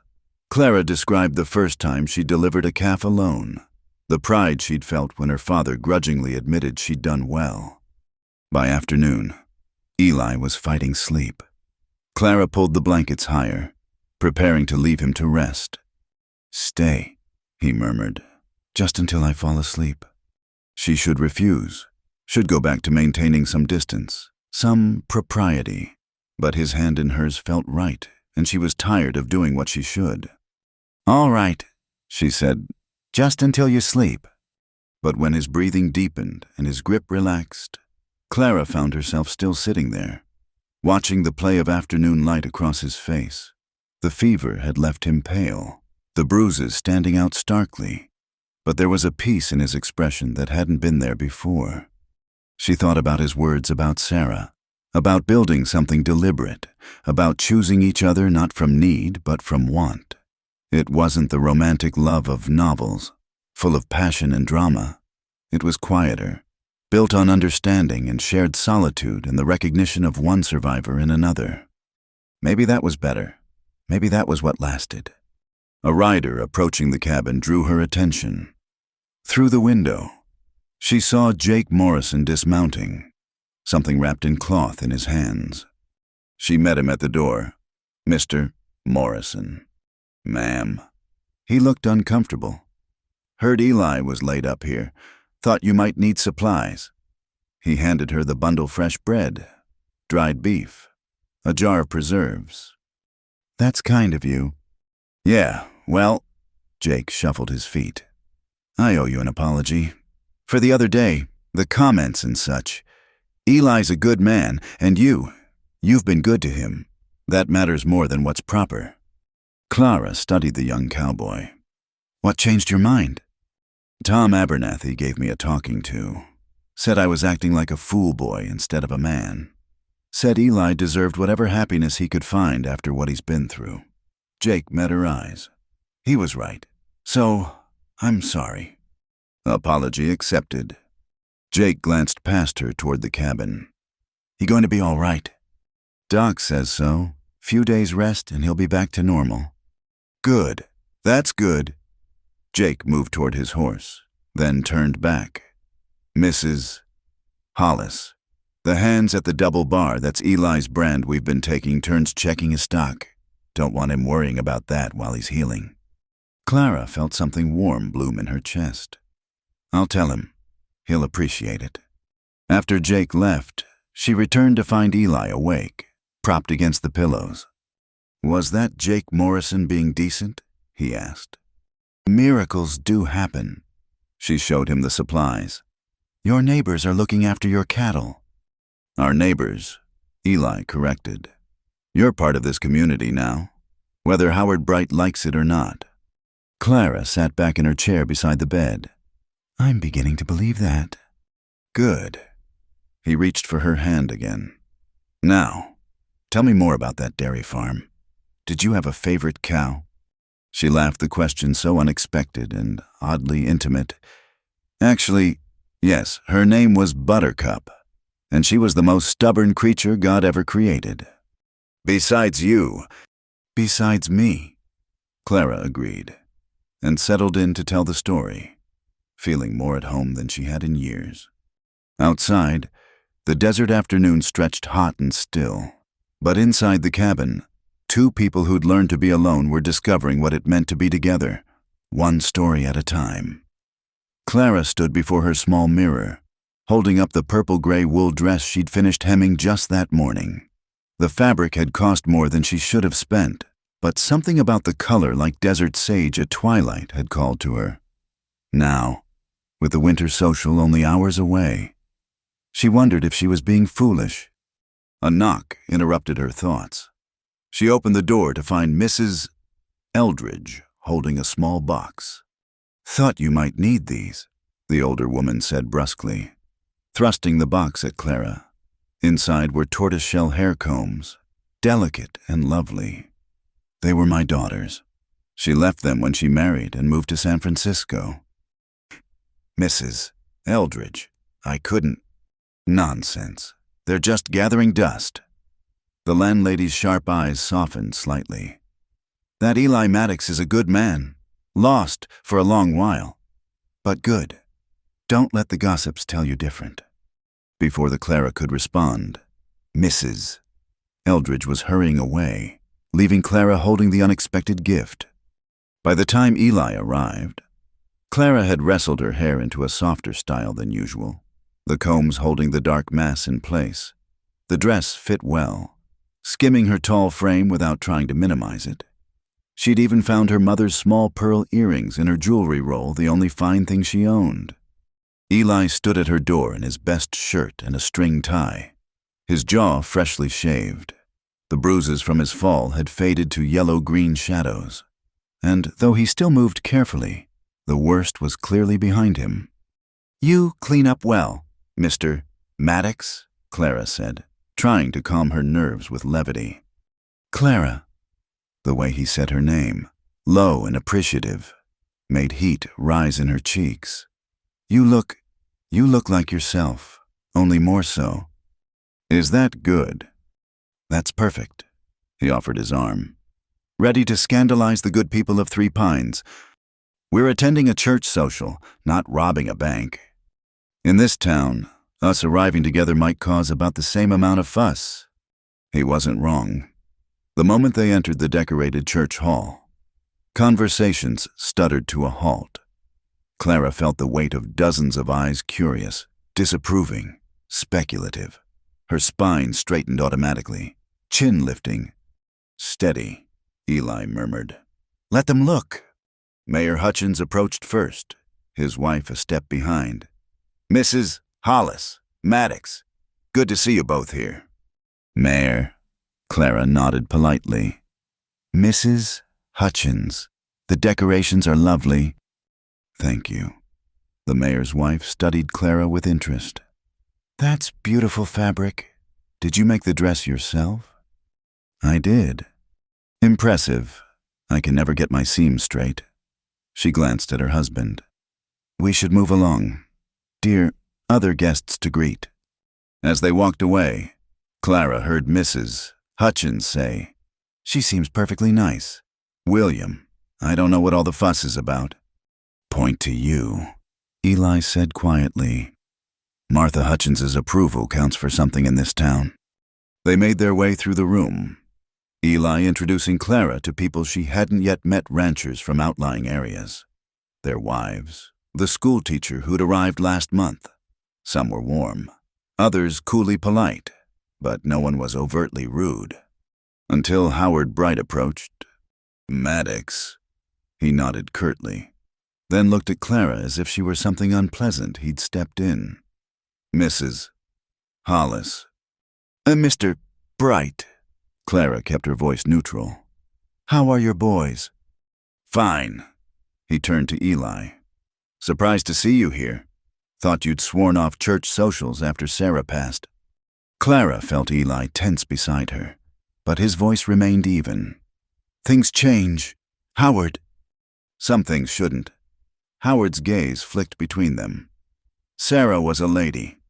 Delicate, refined, the kind of woman who elevated a man, made him want to be better. Unlike me, you mean? Clara said mildly. Howard flushed. I didn't say. You didn't have to. Clara smiled, showing teeth. You made your opinion quite clear when you rejected me after one look. Too tall, too strong, too imposing for your peaceful home. I believe were your words. Now see here. No, you see here. Eli stepped forward slightly. You had your chance with Clara and threw it away because you're too small-minded to see what was right in front of you. That's your loss. But you don't get to stand here and insult her by comparing her to my late wife. I was merely pointing out. Sarah's dead, Eli said flatly. Been dead 3 years, and yes, she was delicate and refined and needed protecting from every harsh wind. She was also miserable here. Howard hated every minute of it. Cried herself to sleep more nights than not because this life was too hard for her. The surrounding crowd had gone quiet, listening without pretense. But Clara, Eli continued. Clara took a broken-down shack and made it a home with her own 2 hands. She works Tom Abernathy's store better than any man he's hired. She reset my shoulder and nursed me through fever without flinching. She's exactly the kind of woman this territory needs, strong, capable, unafraid. If you're too blind to see that, that's your failing, not hers. Howard's face had gone red, then white. You're making a spectacle of yourself, Maddox. Good. Maybe it's time someone did. Eli took Clara's hand, lacing their fingers together. Now, if you'll excuse us, I promised Clara a dance. The fiddler had just started a waltz. Eli led Clara onto the small dance floor, ignoring the whispers that followed them. You didn't have to do that, Clara said as they began to move. Yes, I did. His hand was firm on her waist, leading with quiet confidence. I've let too many people say too many things without speaking up. Not anymore. They were of a height that made dancing easy. No awkward stooping or stretching. Clara had learned to dance years ago, but always felt ungainly with shorter partners. With Eli, she felt graceful. People are staring, she murmured. Let them. He spun her gently. You know what I see when I look at you? A woman who's too much trouble. A woman who's worth it. His dark eyes held hers. Every sideways glance, every whispered comment, every Howard Bright in the world worth it. Clara's throat tightened. Eli, I mean it. I spent 3 years just existing, going through the motions. Then you walked into that saloon, all fire and strength and dignity, and I remembered what it felt like to want something again, I'm not an answer to your grief. No. He pulled her slightly closer. You're not an answer to anything. You're a whole new question. One I want to spend time figuring out. The dance ended, but they stood for a moment, hands still clasped, obvious to the room around them. Well, a voice said nearby, isn't that something? They turned to find Tom Abernathy grinning at them, his wife Emma beside him. Tom, Emma scolded. Leave them be. I'm just saying. It's nice to see Eli dancing again, and Clara here's got roses in her cheeks for the first time since she started working the store. He winked at Clara. About time you two stopped circling each other like wary cats. We weren't, Clara began. Oh, you were... Watching you both was driving me half mad. Emma threatened to lock you in the storeroom together if you didn't sort it out soon. I did no such thing, Emma protested, then smiled. Though I might have considered it. Despite herself, Clara laughed. The Abernathys moved on, but their warmth seemed to break some tension in the room. Others approached tentatively at first, then with more confidence. The schoolteacher asked about Clara's dress pattern. A rancher's wife inquired if she'd consider taking in sewing work. Not everyone was won over. Clara caught cold looks, heard whispered comments. But there were smiles, too. Nods of approval. Normal conversation that had nothing to do with scandal or impropriety. Want some air? Eli asked after an hour of socializing. They stepped onto the church's side porch, where the December night was crisp but not bitter. Stars scattered across the sky like spilled salt. Thank you, Clara said, for what you said to Howard. Meant every word. Eli leaned against the railing. Though I probably shouldn't have brought Sarah into it. That wasn't fair to her memory. You loved her. That came through even in your frustration. I did love her, but I couldn't save her from being miserable here. Couldn't change who she was any more than she could change who I was. He looked at Clara. That's what I meant earlier, about you being a new question. With Sarah, I was always trying to solve the problem of how to make this life easier for her. With you, there's no problem to solve. You fit here. You've made your place. With significant help. Clara reminded him.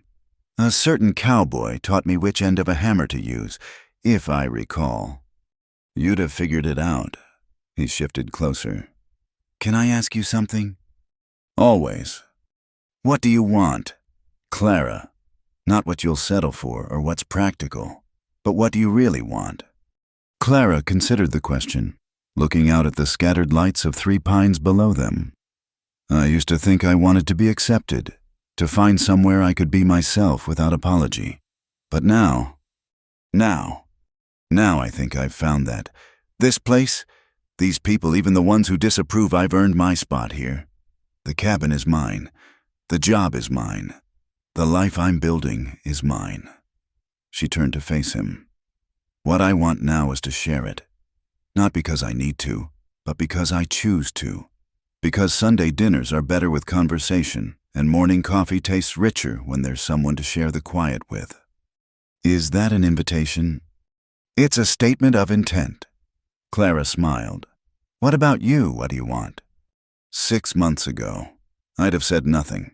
I had my ranch, my routines, my carefully controlled existence. He reached out, tucking a strand of hair behind her ear. Now I want to see you in that purple dress every Sunday. I want to argue with you about the best way to fix fence posts. I want to wake up knowing you're somewhere in the world, tall and strong, and absolutely yourself. That sounds suspiciously like courting talk. Mr. Maddox. It is. He cupped her face gently. I'm officially courting you. Clara May Hollis, fair warning. I accept your warning, Clara said softly, leaning into his touch. The kiss was different from their first, less desperate, more certain, a promise rather than a question. Clara Eli, Tom Abernathy's voice called from inside. They're starting the pie auction. They drew apart, both smiling. Did you make a pie? Eli asked. Apple, Mrs. Eldridge let me use her oven. Then I'd better go bid on it. Can't have some other fellow winning your pie.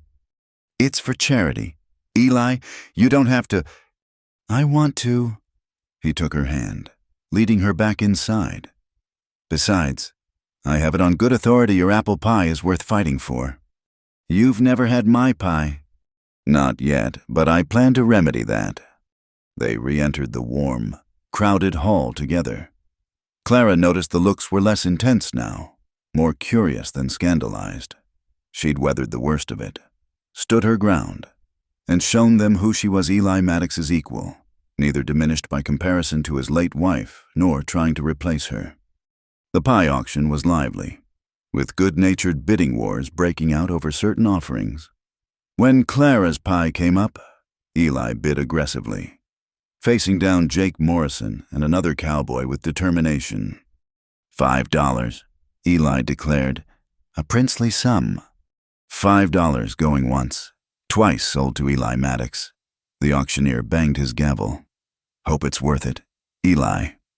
Already is, Eli called back, causing laughter and a few romantic sighs from the younger women. As the evening wound down, Clara found herself surrounded by women discussing everything from preserving techniques to the best remedy for colic. The men talked around Eli about cattle prices and water rights. It was normal, wonderfully normal, and Clara felt something settle in her chest, a sense of belonging she'd been searching for without knowing it.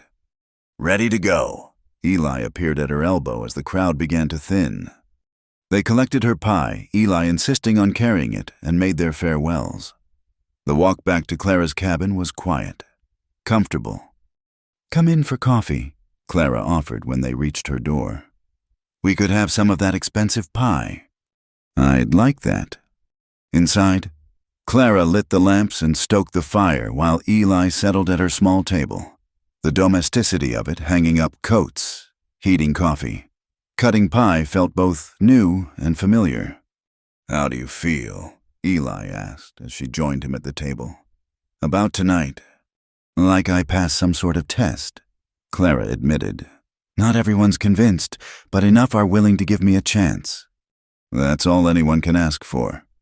He tasted the pie, eyes widening. This is incredible. My mother's recipe, one of the few things I have of hers. They ate in companionable silence for a while, the fire crackling warmly. I should tell you, Eli said eventually. People are going to expect things now. We've declared ourselves publicly. In a town like this, that means something. What kind of things? Next step is usually marriage. He met her eyes directly. I want you to know there's no pressure from me on that.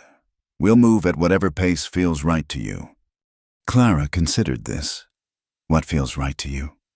Honestly, I'd marry you tomorrow if I thought you'd say yes. But I also know you've been married before to a man who tried to make you smaller. I won't be that man. Clara, I want you to be sure. And in the meantime, I court you properly.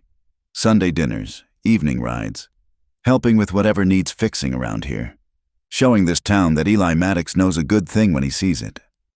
And if they never fully accept us, then we'll make our own acceptance. He reached across the table to take her hand. I've been alone in a crowd for 3 years. Clara, being with you, even if the whole town disapproved, would still be less lonely than that. Clara turned her hand to lace their fingers together. All right then, court me, Eli Maddox. But fair warning, I don't simper. I can't play helpless, and I'll probably always be too tall for Howard Bright's comfort. Good, Eli said firmly. I wouldn't want you any other way. Later, after he'd gone, Clara cleaned up the dishes and banked the fire. Through her window, she could see his lantern moving down the trail toward his ranch. Tomorrow, the gossip would start fresh. But tonight had proven something she and Eli together were stronger than the sum of their parts. She fingered the tortoiseshell combs still in her hair, thinking of Mrs. Eldridge's unexpected kindness, of Tom Abernathy's grin, of the women who'd included her in their conversations. Not universal acceptance, but enough. More than enough. For the first time since stepping off that stagecoach months ago, Clara May Hollis felt like she was exactly where she belonged. The waltz ended with a flourish from the fiddler, but Eli's hand remained at Clara's waist, neither of them ready to step apart.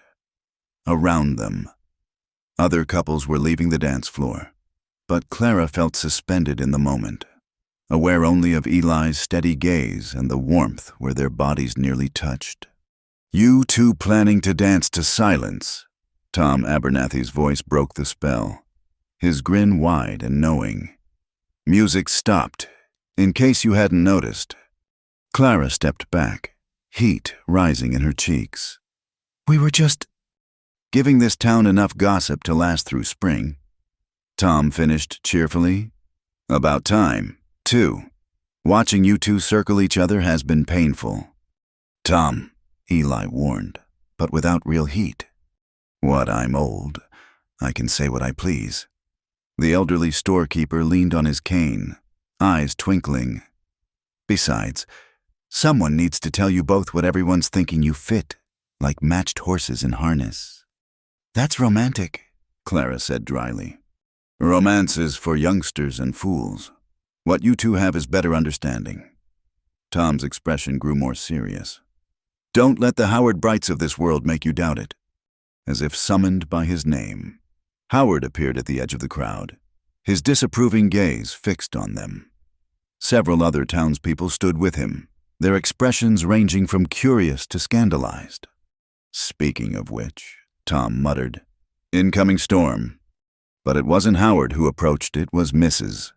Adelaide Morrison, Jake's mother and president of the Ladies' Aid Society, a formidable woman in her 50s. She commanded respect through sheer force of will and an uncanny ability to organize anything from barn raisings to funeral dinners. "Mrs. Hollis," she said, her tone giving nothing away. "Mr. Maddox."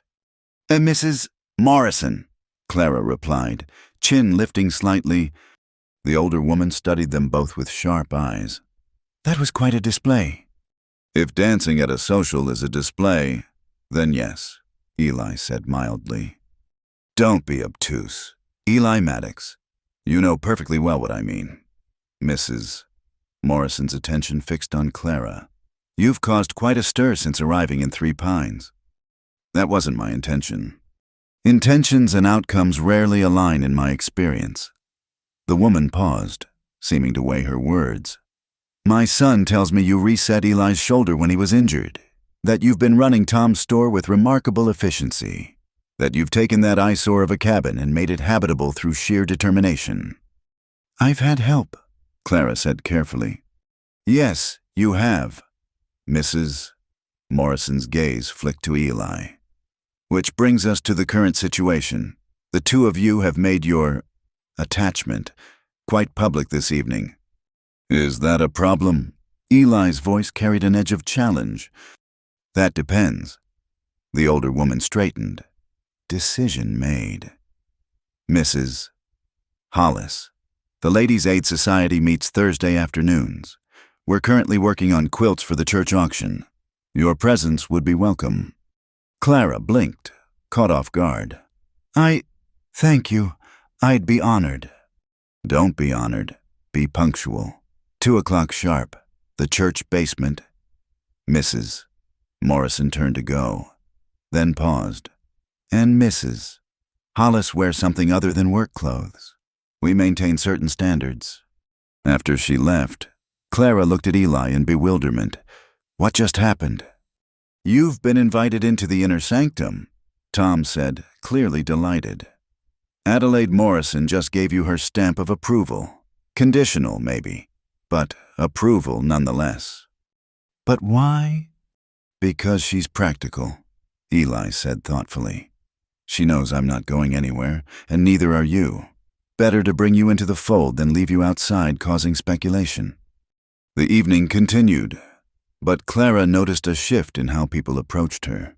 Where before there had been cautious distance, now there were nods of acknowledgement, even a few smiles. When the pie auction began, several women complimented her on her donation, a deep dish apple pie that Eli bid on with embarrassing enthusiasm. $10? Someone called out, causing gasps. It was an astronomical sum for a pie, even for charity. Clara turned to see Jake Morrison grinning at Eli. "Come on, Maddox. You willing to pay that much for your lady's cooking?" 12, Eli said calmly. 15. 20. The room fell silent. $20 was more than many families saw in a month. That's just foolish," Howard Bright sputtered from across the room. "That's a man who knows what he wants," someone else countered. Jake laughed, raising his hands in surrender. "She's all yours. Maddox, better be the best pie in the territory for that price." "Already is," Eli said, his eyes finding Clara's across the room. The auctioneer, recovering from shock, banged his gavel. "Sold to Eli Maddox for $20. As Eli went to collect his prize, Clara found herself surrounded by women, all talking at once. $20. Can you imagine? That's the most romantic thing I've ever seen. My Herbert wouldn't pay 20 cents for my pie, let alone $20. Is it true you built your own chicken coop? The last question came from a young woman Clara recognized as the blacksmith's daughter. Yes, Clara answered, still feeling overwhelmed. Eli showed me how, but I did most of the work. Would you teach me? Pa says it's not fitting for women to build things, but I want to learn. Before Clara could respond, Mrs. Morrison reappeared. Anna Kowalski, your father's looking for you. The girl scurried away, but not before throwing Clara a hopeful look. You'll have to be careful. Mrs. Morrison said quietly, young girls are impressionable.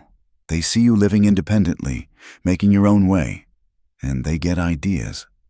Is that bad? That depends on whether you want to be responsible for a revolution. But there was something almost approving in the older woman's tone.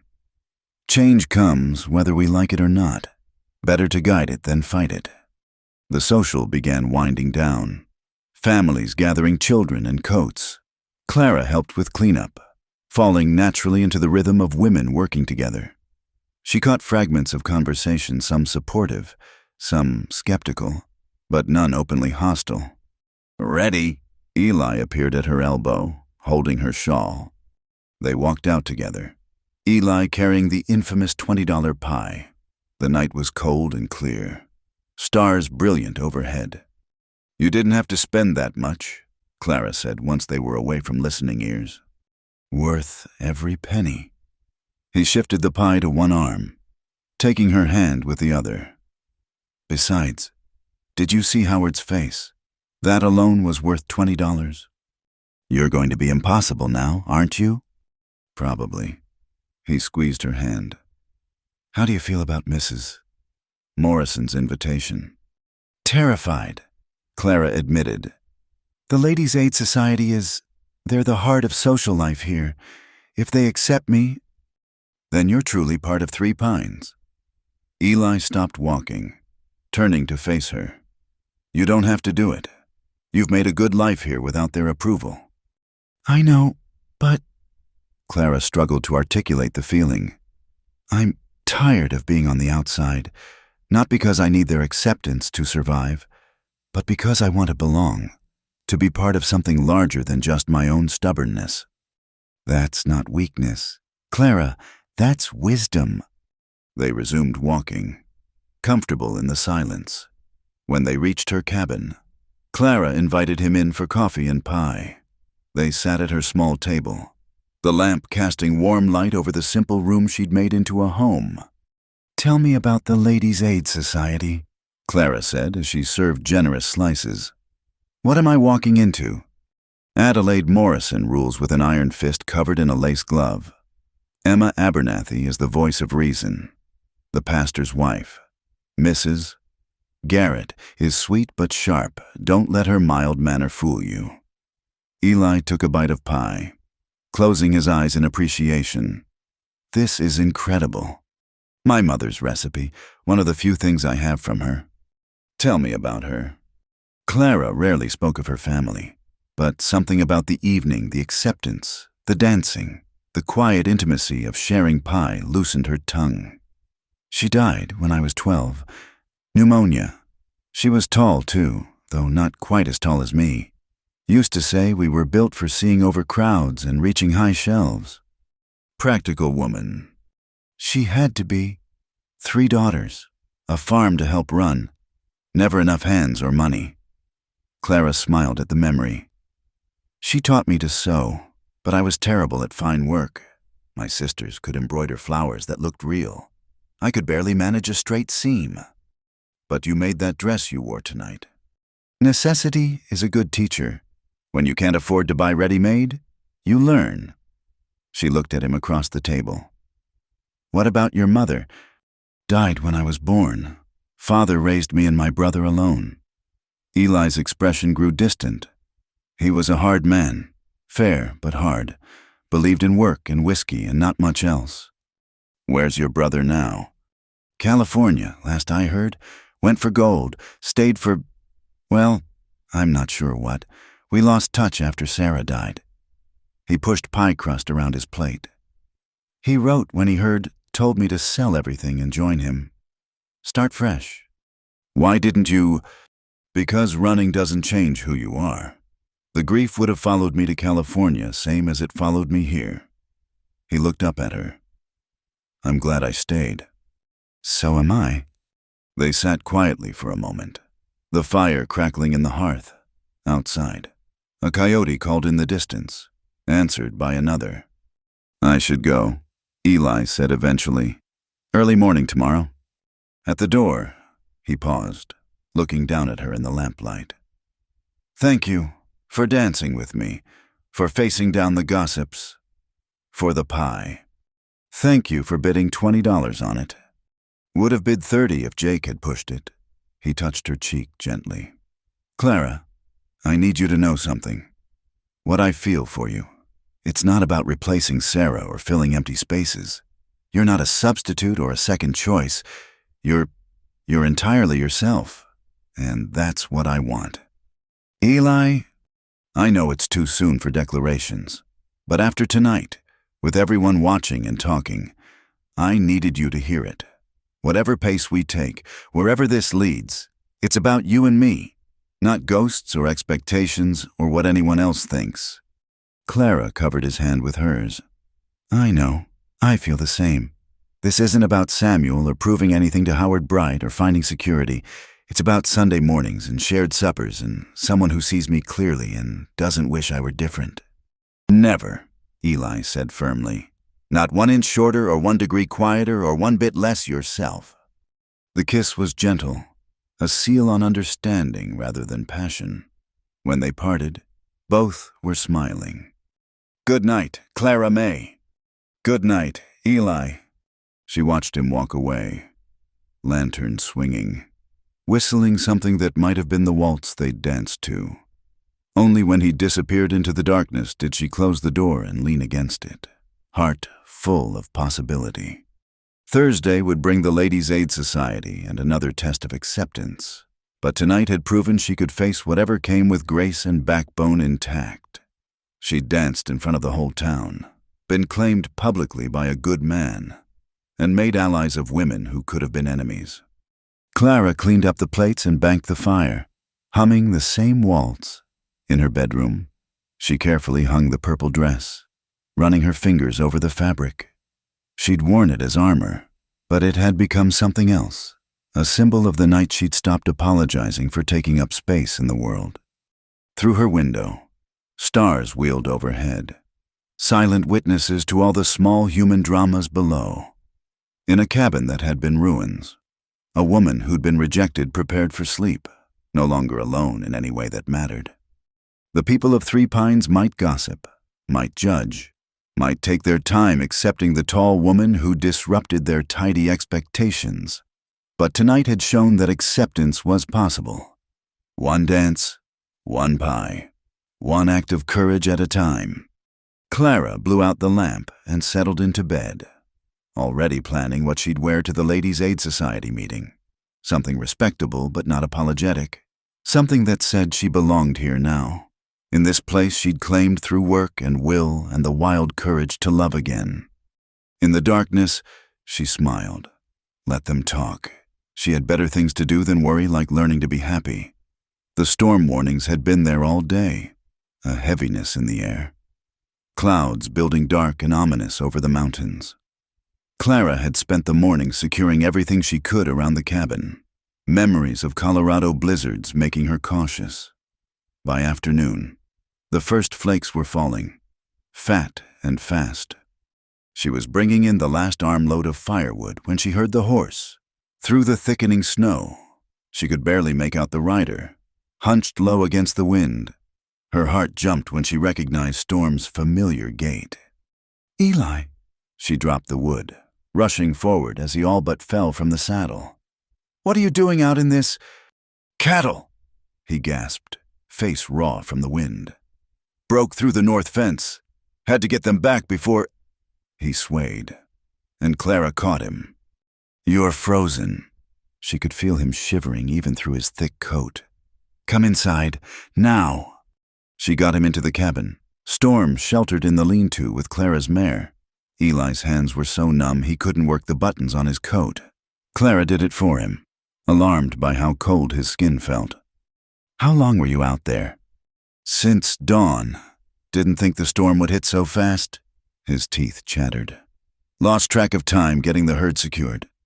Clara built up the fire until it roared, then started heating water for coffee and soup. She found blankets, wrapping them around Eli's shoulders as he sat shivering by the hearth. "You could have died," she said quietly, the thought making her stomach clench. "Riding in a blizzard alone." "Couldn't lose the cattle. It's been a hard year already." He caught her hand as she moved past. "I'm all right. Clara, just cold." "Just cold," she repeated, exasperated. "You're lucky you found my cabin in this weather." "Wasn't luck." His eyes met hers. Storm knows the way. Something about that simple statement, his horse knowing the path to her door, made Clara's throat tight. She busied herself with the soup, trying not to think about how natural it felt to have him here, how right it seemed to be caring for him in her space. Outside, the storm intensified. Wind howled around the corners of the cabin, and snow piled against the windows. Clara had weathered many storms, but this one had a fierce quality that made her grateful for solid walls and a good roof. "You'll have to stay," she said, bringing Eli soup and coffee. "No one's going anywhere in this." "Clara, I can't. Your reputation." "We'll survive a practical decision. Would you rather freeze to death trying to preserve my good name?" She sat beside him. "Eat. You need to warm up from the inside, too." They ate in companionable silence, the storm creating a wall of white noise around them. As Eli's shivers subsided and color returned to his face, Clara felt the tension in her chest ease. "Thank you," he said finally, "for taking me in, for not lecturing me about foolishness." "Oh, I'm saving the lecture for when you're fully thawed." But she smiled as she said it. "What possessed you to stay out so long?" "Lost track of time. Once I realized how many cattle had gotten through, all I could think about was getting them safe." He stared into the fire. Couldn't face losing any more of the herd. Already had to sell 20 head last month to cover expenses. Clara hadn't known things were that tight for him. "Why didn't you say something?" "What would I say? Everyone's struggling. Drought last summer hit us all hard." He rubbed his face tiredly. "I'll make it through. Always do. Just can't afford to lose cattle to stupidity." "Or lose yourself to stubbornness," Clara said pointedly. "Fair point." He looked around the cabin, taking in the small improvements she'd made since he'd last been inside new curtains. A rag rug by the bed. Shelves holding her few books and treasures. "You've made a real home here." "It's small, but it's mine." Clara rose to check the windows, making sure the snow wasn't finding gaps. "First place that's ever been just mine. Actually, the farm was Father's. Then my sister's. The house with Samuel was his before we married. But this—" She gestured around the humble space. Every nail, every board, every decision mine. How does it feel? Free, she said simply. Lonely sometimes, but free. The wind gusted hard enough to rattle the door in its frame. They both looked toward it, then at each other. I should check on the horses, Eli said. We should check on them, Clara corrected, reaching for her coat. Together they fought through the wind to the lean-to. The horses stood close together, sharing warmth. Clara had arranged hay bales to block the worst of the wind, and the space, while cold, was bearable. Smart setup, Eli approved. Checking Storm's legs for injury. Learned from experience. First storm after I moved in nearly took the roof off. I spent half the night holding boards in place. She patted her mare's neck. We've improved things since then. Back inside, they shed their snow-covered coats and boots. The forced intimacy of the situation standing in stockings in her small space. Hanging wet clothes side by side made Clara acutely aware of propriety's lines. I can sleep by the fire, Eli offered, reading her hesitation. Just need a blanket. Don't be ridiculous. You'll take the bed, I'll take the chair. Clara, you were half frozen 2 hours ago. You need proper rest. Her tone brooked no argument. Besides, it's my cabin. I make the rules. He smiled at that. Yes, ma'am. As night deepened, they settled into an easy rhythm. Clara mended a torn seam while Eli carved a piece of wood he'd found by the woodpile, transforming it into something that might become a bird. The storm raged outside, but inside was warm and peaceful. Tell me about the worst storm you've weathered, Clara said, needing conversation to keep her mind off their isolation. Spring of '72. I was driving cattle up from Texas, got caught in a late blizzard in Kansas, lost near half the herd, almost lost 2 fingers to frostbite. He held up his left hand, showing her where the tips of 2 fingers were slightly shortened. Longest 3 days of my life. How did you survive? Stubbornness, mostly. That and a promise I'd made to get those cattle through. Man's only as good as his word out here. He looked at her. What about you? The winter after Samuel died, snowed in for 2 weeks, chimney blocked, had to dig out through a window just to get firewood. She shuddered at the memory. I thought I'd go mad from the silence. Started talking to the furniture just to hear a voice. Is that when you decided to leave? Part of it, that and the neighbor who kept checking on me at odd hours. Amazing how many men think a widow needs immediate consoling. Eli's jaw tightened. Men can be bastards. Some men, not all. She met his eyes meaningfully. Some men ride through blizzards to save their cattle and carve birds out of scraps. Some women reset dislocated shoulders and build homes from ruins. They smiled at each other across the small space, understanding flowing between them like warmth from the fire. The wind picked up again, howling like a living thing. The cabin creaked but held firm. Clara's careful repairs proving their worth. I'm glad you're here, she said suddenly. Not glad you nearly froze, but glad not to be alone in this. I know what you mean. Eli set aside his carving. Storms are worse alone. Everything's worse alone, really. But you've been alone for 3 years. So have you, in your way. Even with Samuel, weren't you alone? Clara considered this. Yes, living with someone who wants you to be different is its own kind of solitude. Then we're both learning how not to be alone. Together. He smiled at the contradiction. If that makes sense. It does, she yawned, the warmth and late hour catching up. We should sleep. Storm might blow itself out by morning. Eli insisted on banking the fire and checking the door locks while Clara prepared for bed. She gave him the quilts from her bed, keeping only a thin blanket for herself. Clara, this is backwards.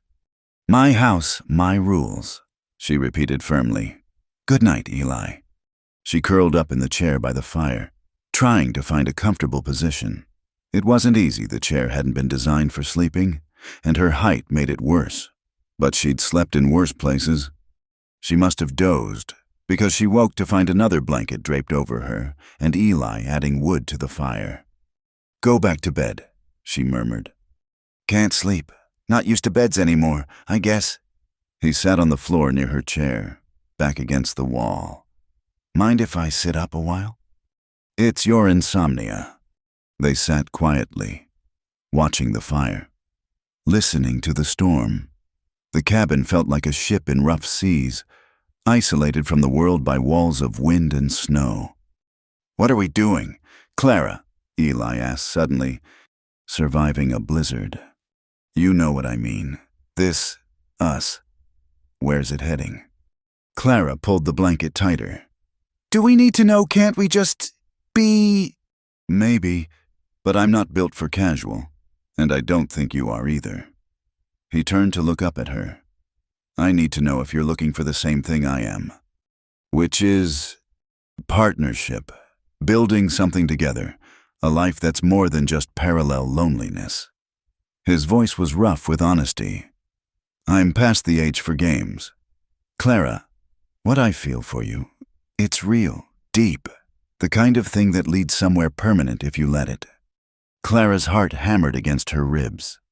"And if I'm scared of permanent, if Samuel taught me that promises can become prisons?"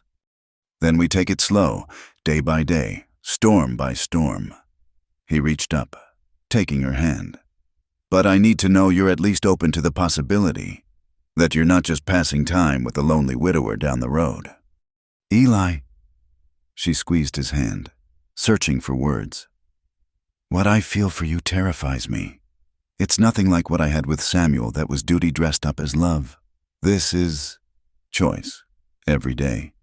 I choose to let you closer, and that's scarier than any promise." "Why?" "Because I could lose you. Not to death, maybe, but to disappointment. To you realizing I'm too much trouble, too set in my ways, too perfect for me," he interrupted. "Too strong, too capable. Too exactly what I need." He brought her hand to his lips, kissing her knuckles. "Clara May Hollis, you could never be too much for me. You're just right, just exactly right." The kiss that followed was inevitable. Clara leaning down from the chair, Eli rising to meet her. It was awkward and perfect, tender and desperate, full of promise and fear and hope all tangled together. When they parted, both breathing hard, Clara made a decision. "Stay with me," she whispered. Not like that. Just stay. Sleep here by the fire. Let me not be alone tonight." Eli's answer was to fetch the quilts from the bed, making a pallet on the floor. Clara joined him there, curling against his side with her head on his shoulder. Outside, the storm raged on, but inside, two people who'd learned to be alone were learning something better. "I love you," Eli said quietly into the darkness. "I know it's too soon, too fast, too everything, but I need you to know." Clara's answer was to press closer, her hand finding his heartbeat. "I know. Me too. God help us both." They slept fitfully, waking often to tend the fire or simply to reassure themselves the other was still there. When dawn came, pale and subdued through the snow-covered windows, they were still entwined, no longer alone in any way that mattered. The storm had passed, leaving a world transformed by white. But inside the cabin, a more profound transformation had taken place. Two damaged hearts, scarred by loss and disappointment, had found in each other not healing for some wounds never fully heal but hope. And in a hard land that demanded strength above all else, hope was its own kind of miracle. The rumors had reached a crescendo by the time Clara arrived at Abernathy's store Monday morning. She could tell by the sudden silence that fell when she entered, the way conversations stopped mid-sentence and eyes tracked her movement. "Morning, Tom," she said evenly, tying on her apron. "Clara," Tom's expression was troubled. "You should know there's talk. There's always talk. This is different. Howard Bright's been making rounds. telling everyone about Eli's horse in your lean-to during the storm. Says Eli spent 2 nights at your place.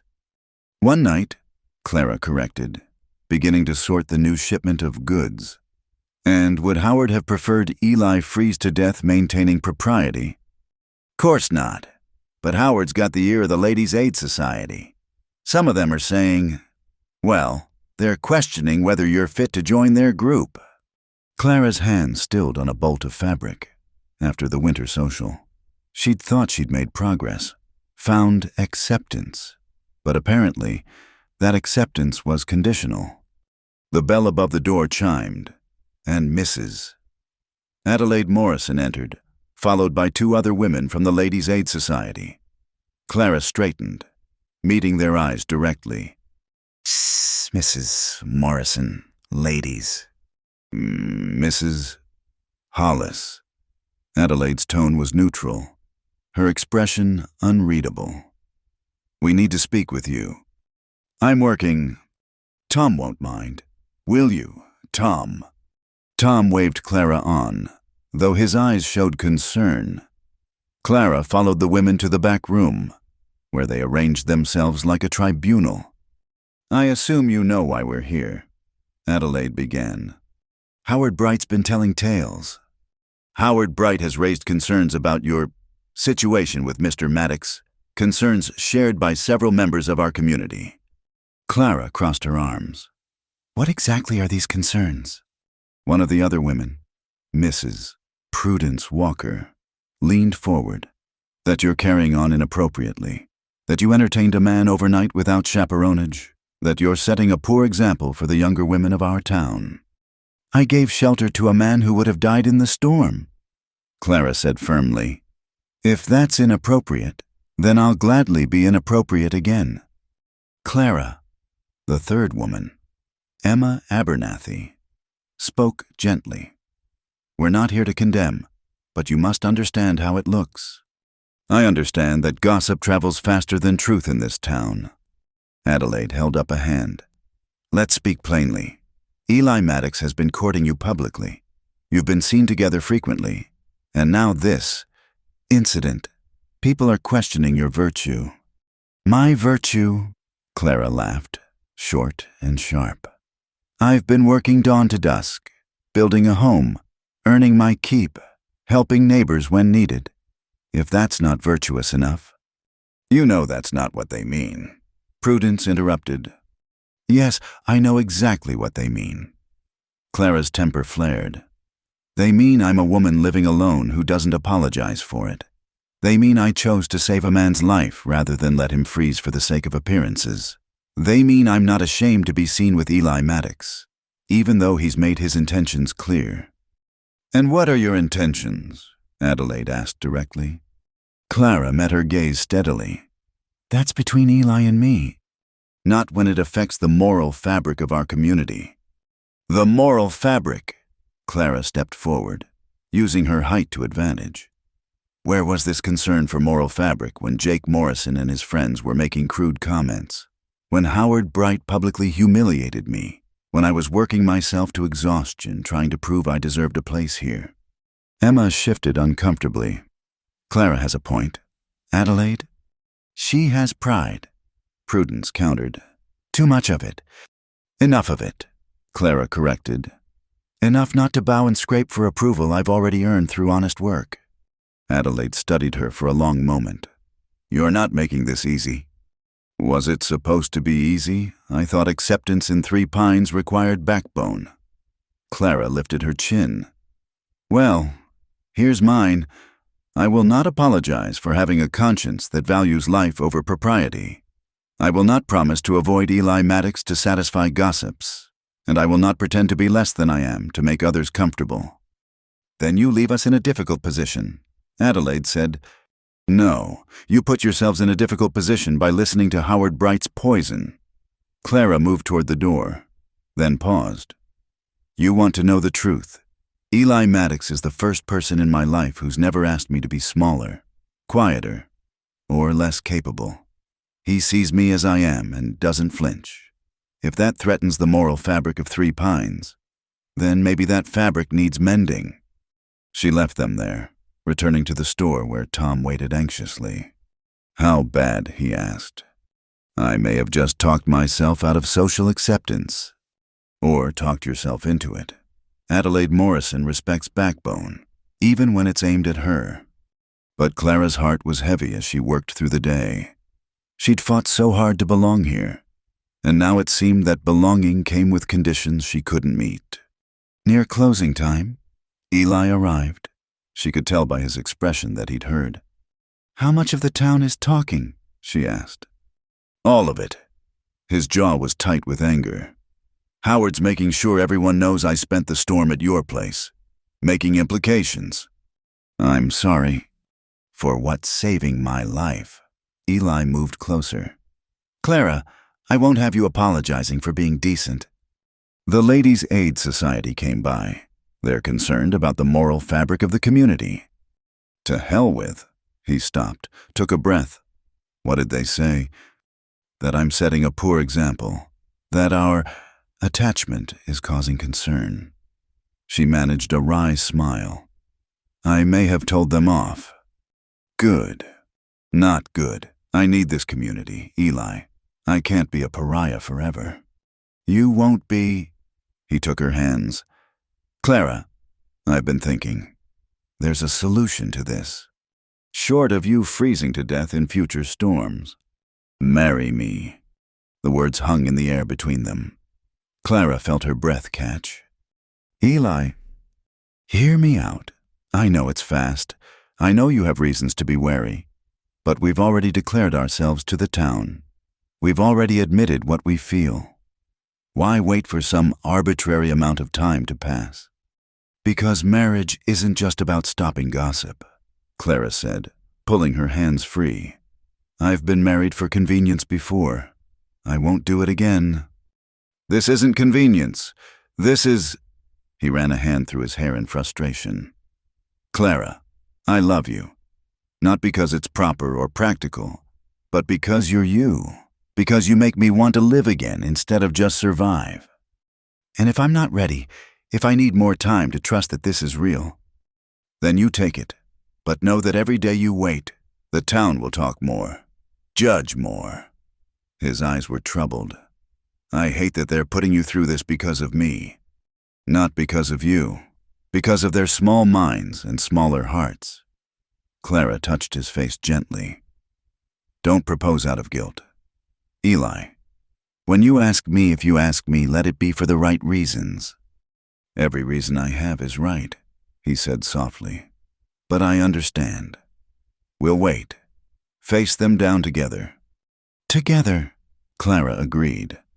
But the damage was spreading. Over the next few days, Clara noticed changes.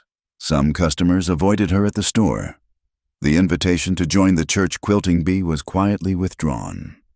Women who'd been warming to her grew cool again.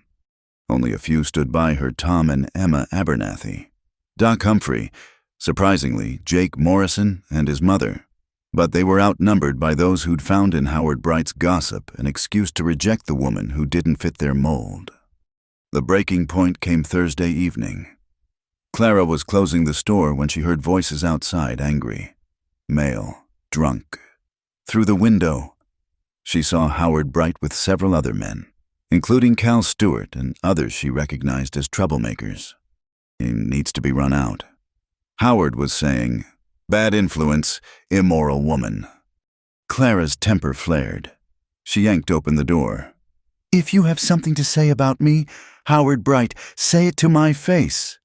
The men turned, some having the grace to look ashamed. But Howard, fortified by whiskey and righteousness, stepped forward. "You're a disgrace," he slurred. "Carrying on with Maddox, living alone, acting like a man. Should never have let you stay." "Let me," Clara laughed. "You don't let me do anything. I earned my place here." "Earned it on your back, more like," Cal suggested with a leer. The slap cracked across his face before Clara realized she'd moved. Cal staggered back, hand to his cheek. "You crazy?" "That's enough." Eli's voice came from behind Clara, cold as winter wind. She hadn't heard him approach, but suddenly he was there, placing himself between her and the men. "Anyone else want to insult Mrs. Hollis?" "Maddox." Howard tried to puff up with authority. "This doesn't concern you." "Everything about Clara concerns me." Eli's hand rested casually on his gun belt. "Now, you boys have had your say. Time to move along." "Or what?" Cal had recovered some bravado. "You'll shoot us for speaking truth." "Truth." Eli stepped forward. "And even drunk." The men stepped back. "The truth is, Clara Hollis has more honor in her little finger than all of you combined. The truth is, she saved my life while you were warm in your beds. The truth is, you're threatened by a woman who doesn't need you, doesn't fear you, and doesn't give a damn about your opinions." "She's got you bewitched," Howard spat. "She's got me grateful. Grateful she exists. Grateful she stayed in this narrow-minded town. Grateful she's strong enough to stand up to cowards who confuse cruelty with righteousness." Sheriff Watson appeared, drawn by the commotion. "Problem here?" "No problem," Eli said, not taking his eyes off Howard. "These gentlemen were just leaving." "That true. Howard." Howard looked between Eli and the sheriff, calculating. "Finally." He stepped back. "We're going. But this isn't over. Decent folks won't stand for—" "Decent folks," Clara interrupted. "Don't skulk around in the dark making threats. Get gone. Howard, before I forget I'm a lady." The men dispersed, muttering. Sheriff Watson lingered. "You all right, Mrs. Hollis?" "Fine. Sheriff, thank you." He tipped his hat and left. Clara found herself shaking, not from fear but from rage. "Inside," Eli said quietly, guiding her back into the store. Once the door was closed, Clara's composure cracked. "They'll never accept me. Never. I could cure disease and spin gold, and I'd still be the immoral woman who's too tall and too strong and too much. Then they're fools. Fools I have to live alongside." She sank onto a crate. "Maybe I should leave. Start over somewhere else." "No." Eli knelt before her, taking her hands. "You don't run from battles. Clara May, it's not in your nature." "I'm tired of fighting just to exist." "Then let me fight beside you. Properly. Permanently." He squeezed her hands. "This isn't guilt or convenience talking. This is me saying I want you for my wife because I can't imagine a life without you in it. Because you make me better, stronger, more myself. Because I love you past reason and past fear." "Eli, marry me, Clara. Not to silence gossips or save reputation. Marry me because when you look at me, I feel whole again. Because when I'm with you, the world makes sense. Because I want to wake up every morning knowing you're there, tall and strong and absolutely yourself." Clara looked at him, this scarred, steady man who'd never asked her to be less than she was, who stood between her and trouble without making her feel weak, who offered not protection but partnership. "You're sure?" she whispered. "Even knowing it won't stop the talk might even make it worse." "I'm sure I want you. The rest is just noise." "All right," Clara said, heart hammering. "Yes, I'll marry you." His smile was like sunrise. "When?" "Soon, before I lose my nerve or Howard Bright organizes a mob." "Saturday. Give us 2 days to arrange things." "Saturday," she laughed, slightly hysterical. "I'm getting married on Saturday." "You're getting married on Saturday," Eli confirmed, pulling her into his arms. "To me. Poor bastard that I am." "Lucky bastard," Clara corrected, and kissed him soundly when they finally parted, both breathless. The store was fully dark outside the circle of lamplight. The town beyond seemed less threatening now, its judgment less important. "I should go," Eli said reluctantly. "Don't want to give them more ammunition." "Let them talk. In 3 days. I'll be your wife. Then what will they say?" Knowing Howard's something creative. But Eli was smiling. "I'll talk to Reverend Garrett tomorrow. You'll need a dress." I have the purple one. You need a wedding dress, something that tells this whole town you're not apologizing for anything. That would have to be quite a dress. Then make it one, or buy it, whatever you want. He kissed her again, quick and fierce. Saturday. Clara. We'll show them all. After he left, Clara stood in the empty store, trying to absorb what had just happened. In defending her, in standing up to the mob, she'd somehow agreed to marry again. But this felt nothing like her first marriage. No resignation, no sense of duty, just wild hope and the certainty that with Eli Maddox, she could be exactly herself. Saturday. 3 days to prepare for a wedding that would either cement her place in Three Pines or make her a permanent outcast. But as Clara locked up the store and headed home, she found she didn't care which. She had work to do, a dress to make, and a life to build with a man who saw her height as an asset and her strength as a gift. Let the town talk. She had better things to do than listen. Spring arrived early that year, bringing warmth and wildflowers to the desert around Three Pines. Clara stood at her cabin window, watching the sunrise paint the mountains gold. 6 months had passed since she'd stepped off the stagecoach expecting one life and finding another entirely.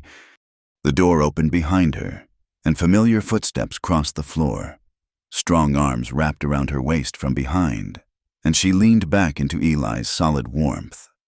"You're up early," he murmured against her hair. "Couldn't sleep. Too much to do today. The cabin expansion can wait another day," says the man who insisted we needed a bigger kitchen before summer. But Clara smiled, covering his hands with hers where they rested on her stomach. Besides, Tom's bringing the lumber this morning. They stood together, watching the world wake up. The view from their cabin for it was theirs now, had been since that Saturday 3 months ago when Reverend Garrett had married them in a ceremony that split the town down the middle. Half had come to celebrate. The other half had stayed away in protest. But Clara had walked down the aisle in a dress of deep blue, not white, for she was no innocent bride with her head high and her eyes fixed on Eli. Let them whisper about the unseemly haste, the impropriety of it all. She'd found her match, her equal, her partner. "Penny for your thoughts," Eli said. "Just remembering our wedding day. How Howard Bright stood across the street glowering while we said our vows. And how Adelaide Morrison showed up at the last minute with half the Ladies' Aid Society in tow." Eli chuckled. Never seen Tom Abernathy grin so wide. It had been a turning point. Adelaide's appearance had tipped the scales, her practical authority outweighing Howard's bitter gossip. Not everyone was won over. There were still those who crossed the street to avoid Clara, who whispered when she passed. But enough had chosen acceptance, even embrace. A rider approached on the trail below. Clara recognized Jake Morrison's easy seat in the saddle. "Early for visitors," Eli observed. Jake dismounted at their door, hat in hand. "Morning, Eli, Mrs. Maddox." Clara still felt a small thrill at the name. "Morning, Jake. Coffee. If it's not trouble." Inside, Jake fidgeted with his cup before speaking. "Got news you should hear. Howard Bright's leaving town." Clara and Eli exchanged glances. "When?" Eli asked. "End of the week. Selling his ranch to the Hendricks family. Taking his boys back east. Says Three Pines has lost its moral center." Jake snorted. "More like he's lost his influence and can't stand it." "I'm sorry for his boys," Clara said, meaning it. "This is their home. Maybe they'll do better somewhere their PA isn't poisoning every well." Jake looked at Clara directly. "Want you to know, ma'am, most of us are glad you stayed. Glad you and Eli found each other. Town's better for it." After Jake left, Clara and Eli worked side by side on the cabin expansion. They'd decided to add 2 rooms, one for a proper kitchen, one that might someday be a nursery, though they hadn't spoken that hope aloud yet. Tom Abernathy arrived with the lumber as promised, along with Doc Humphrey and several other men. "Figured you could use help raising the frames." Tom said, "Many hands and all that." Clara's throat tightened. A barn raising, or in this case, a room raising, was a community affair. The men's presence said more than words about her acceptance. By noon, the frames were up, and Emma Abernathy had arrived with other women bearing food. Even Adelaide Morrison came, studying the construction with a critical eye. "Solid work," she pronounced. "Should stand for decades." "That's the plan," Eli said, his arm coming around Clara's waist with easy familiarity. Adelaide looked at them, tall, strong, matched like bookends, and something softened in her expression. "I owe you an apology, Mrs. Maddox." "Clara, please." "Clara," Adelaide straightened, never one to shirk responsibility. "I let Howard Bright's poison influence me. Let fear of impropriety override good sense. You've proven yourself 10 times over, and I was a fool to doubt." "We all make mistakes," Clara said carefully. "Some of us more publicly than others." Adelaide's smile was wry. "The Ladies' Aid Society would be honored if you'd reconsider joining us. We could use someone with your backbone." Clara felt Eli's hand tighten on her waist, his silent support. "I'd be pleased to join you." "Good. Thursday afternoons. 2 sharp. Bring your sewing." As the afternoon wore on, more neighbors arrived. The cabin expansion became an impromptu social, with children playing in the yard and women organizing food while men worked on the framing. Clara moved between groups, no longer the outsider but part of the fabric of the community. "Look at you," Emma Abernathy said, pulling Clara aside. "Queen of your own domain." "Hardly royalty," Clara protested. "No, something better. You're yourself, fully and completely. And you've made this town accept it." Emma squeezed her hand. "That's its own kind of revolution, my dear." As sunset approached, the workers departed with promises to return the next day. Clara and Eli stood before their expanded home, tired but satisfied. "Not bad for a day's work," Eli said. "Not bad for 6 months' work," Clara corrected. "This time last year, I was alone in Colorado, wondering if I'd ever belong anywhere again. And now I know belonging isn't about fitting into spaces others create. It's about making your own space and inviting others in." They went inside, where the smell of sawdust mixed with the evening meal Clara had kept warming. As they ate, they talked about plans for the cabin, for the ranch, for the future they were building together. "I want you to know something," Eli said as they cleared the dishes. "These months with you, I didn't think I could be this happy again. Didn't think I deserved it after failing Sarah." "You didn't fail her. Eli, you loved her the best way you knew how." "Maybe, but with you." He pulled her close. "With you, I don't have to try so hard. You don't need me to be anything but myself." "Same for me," Clara said softly.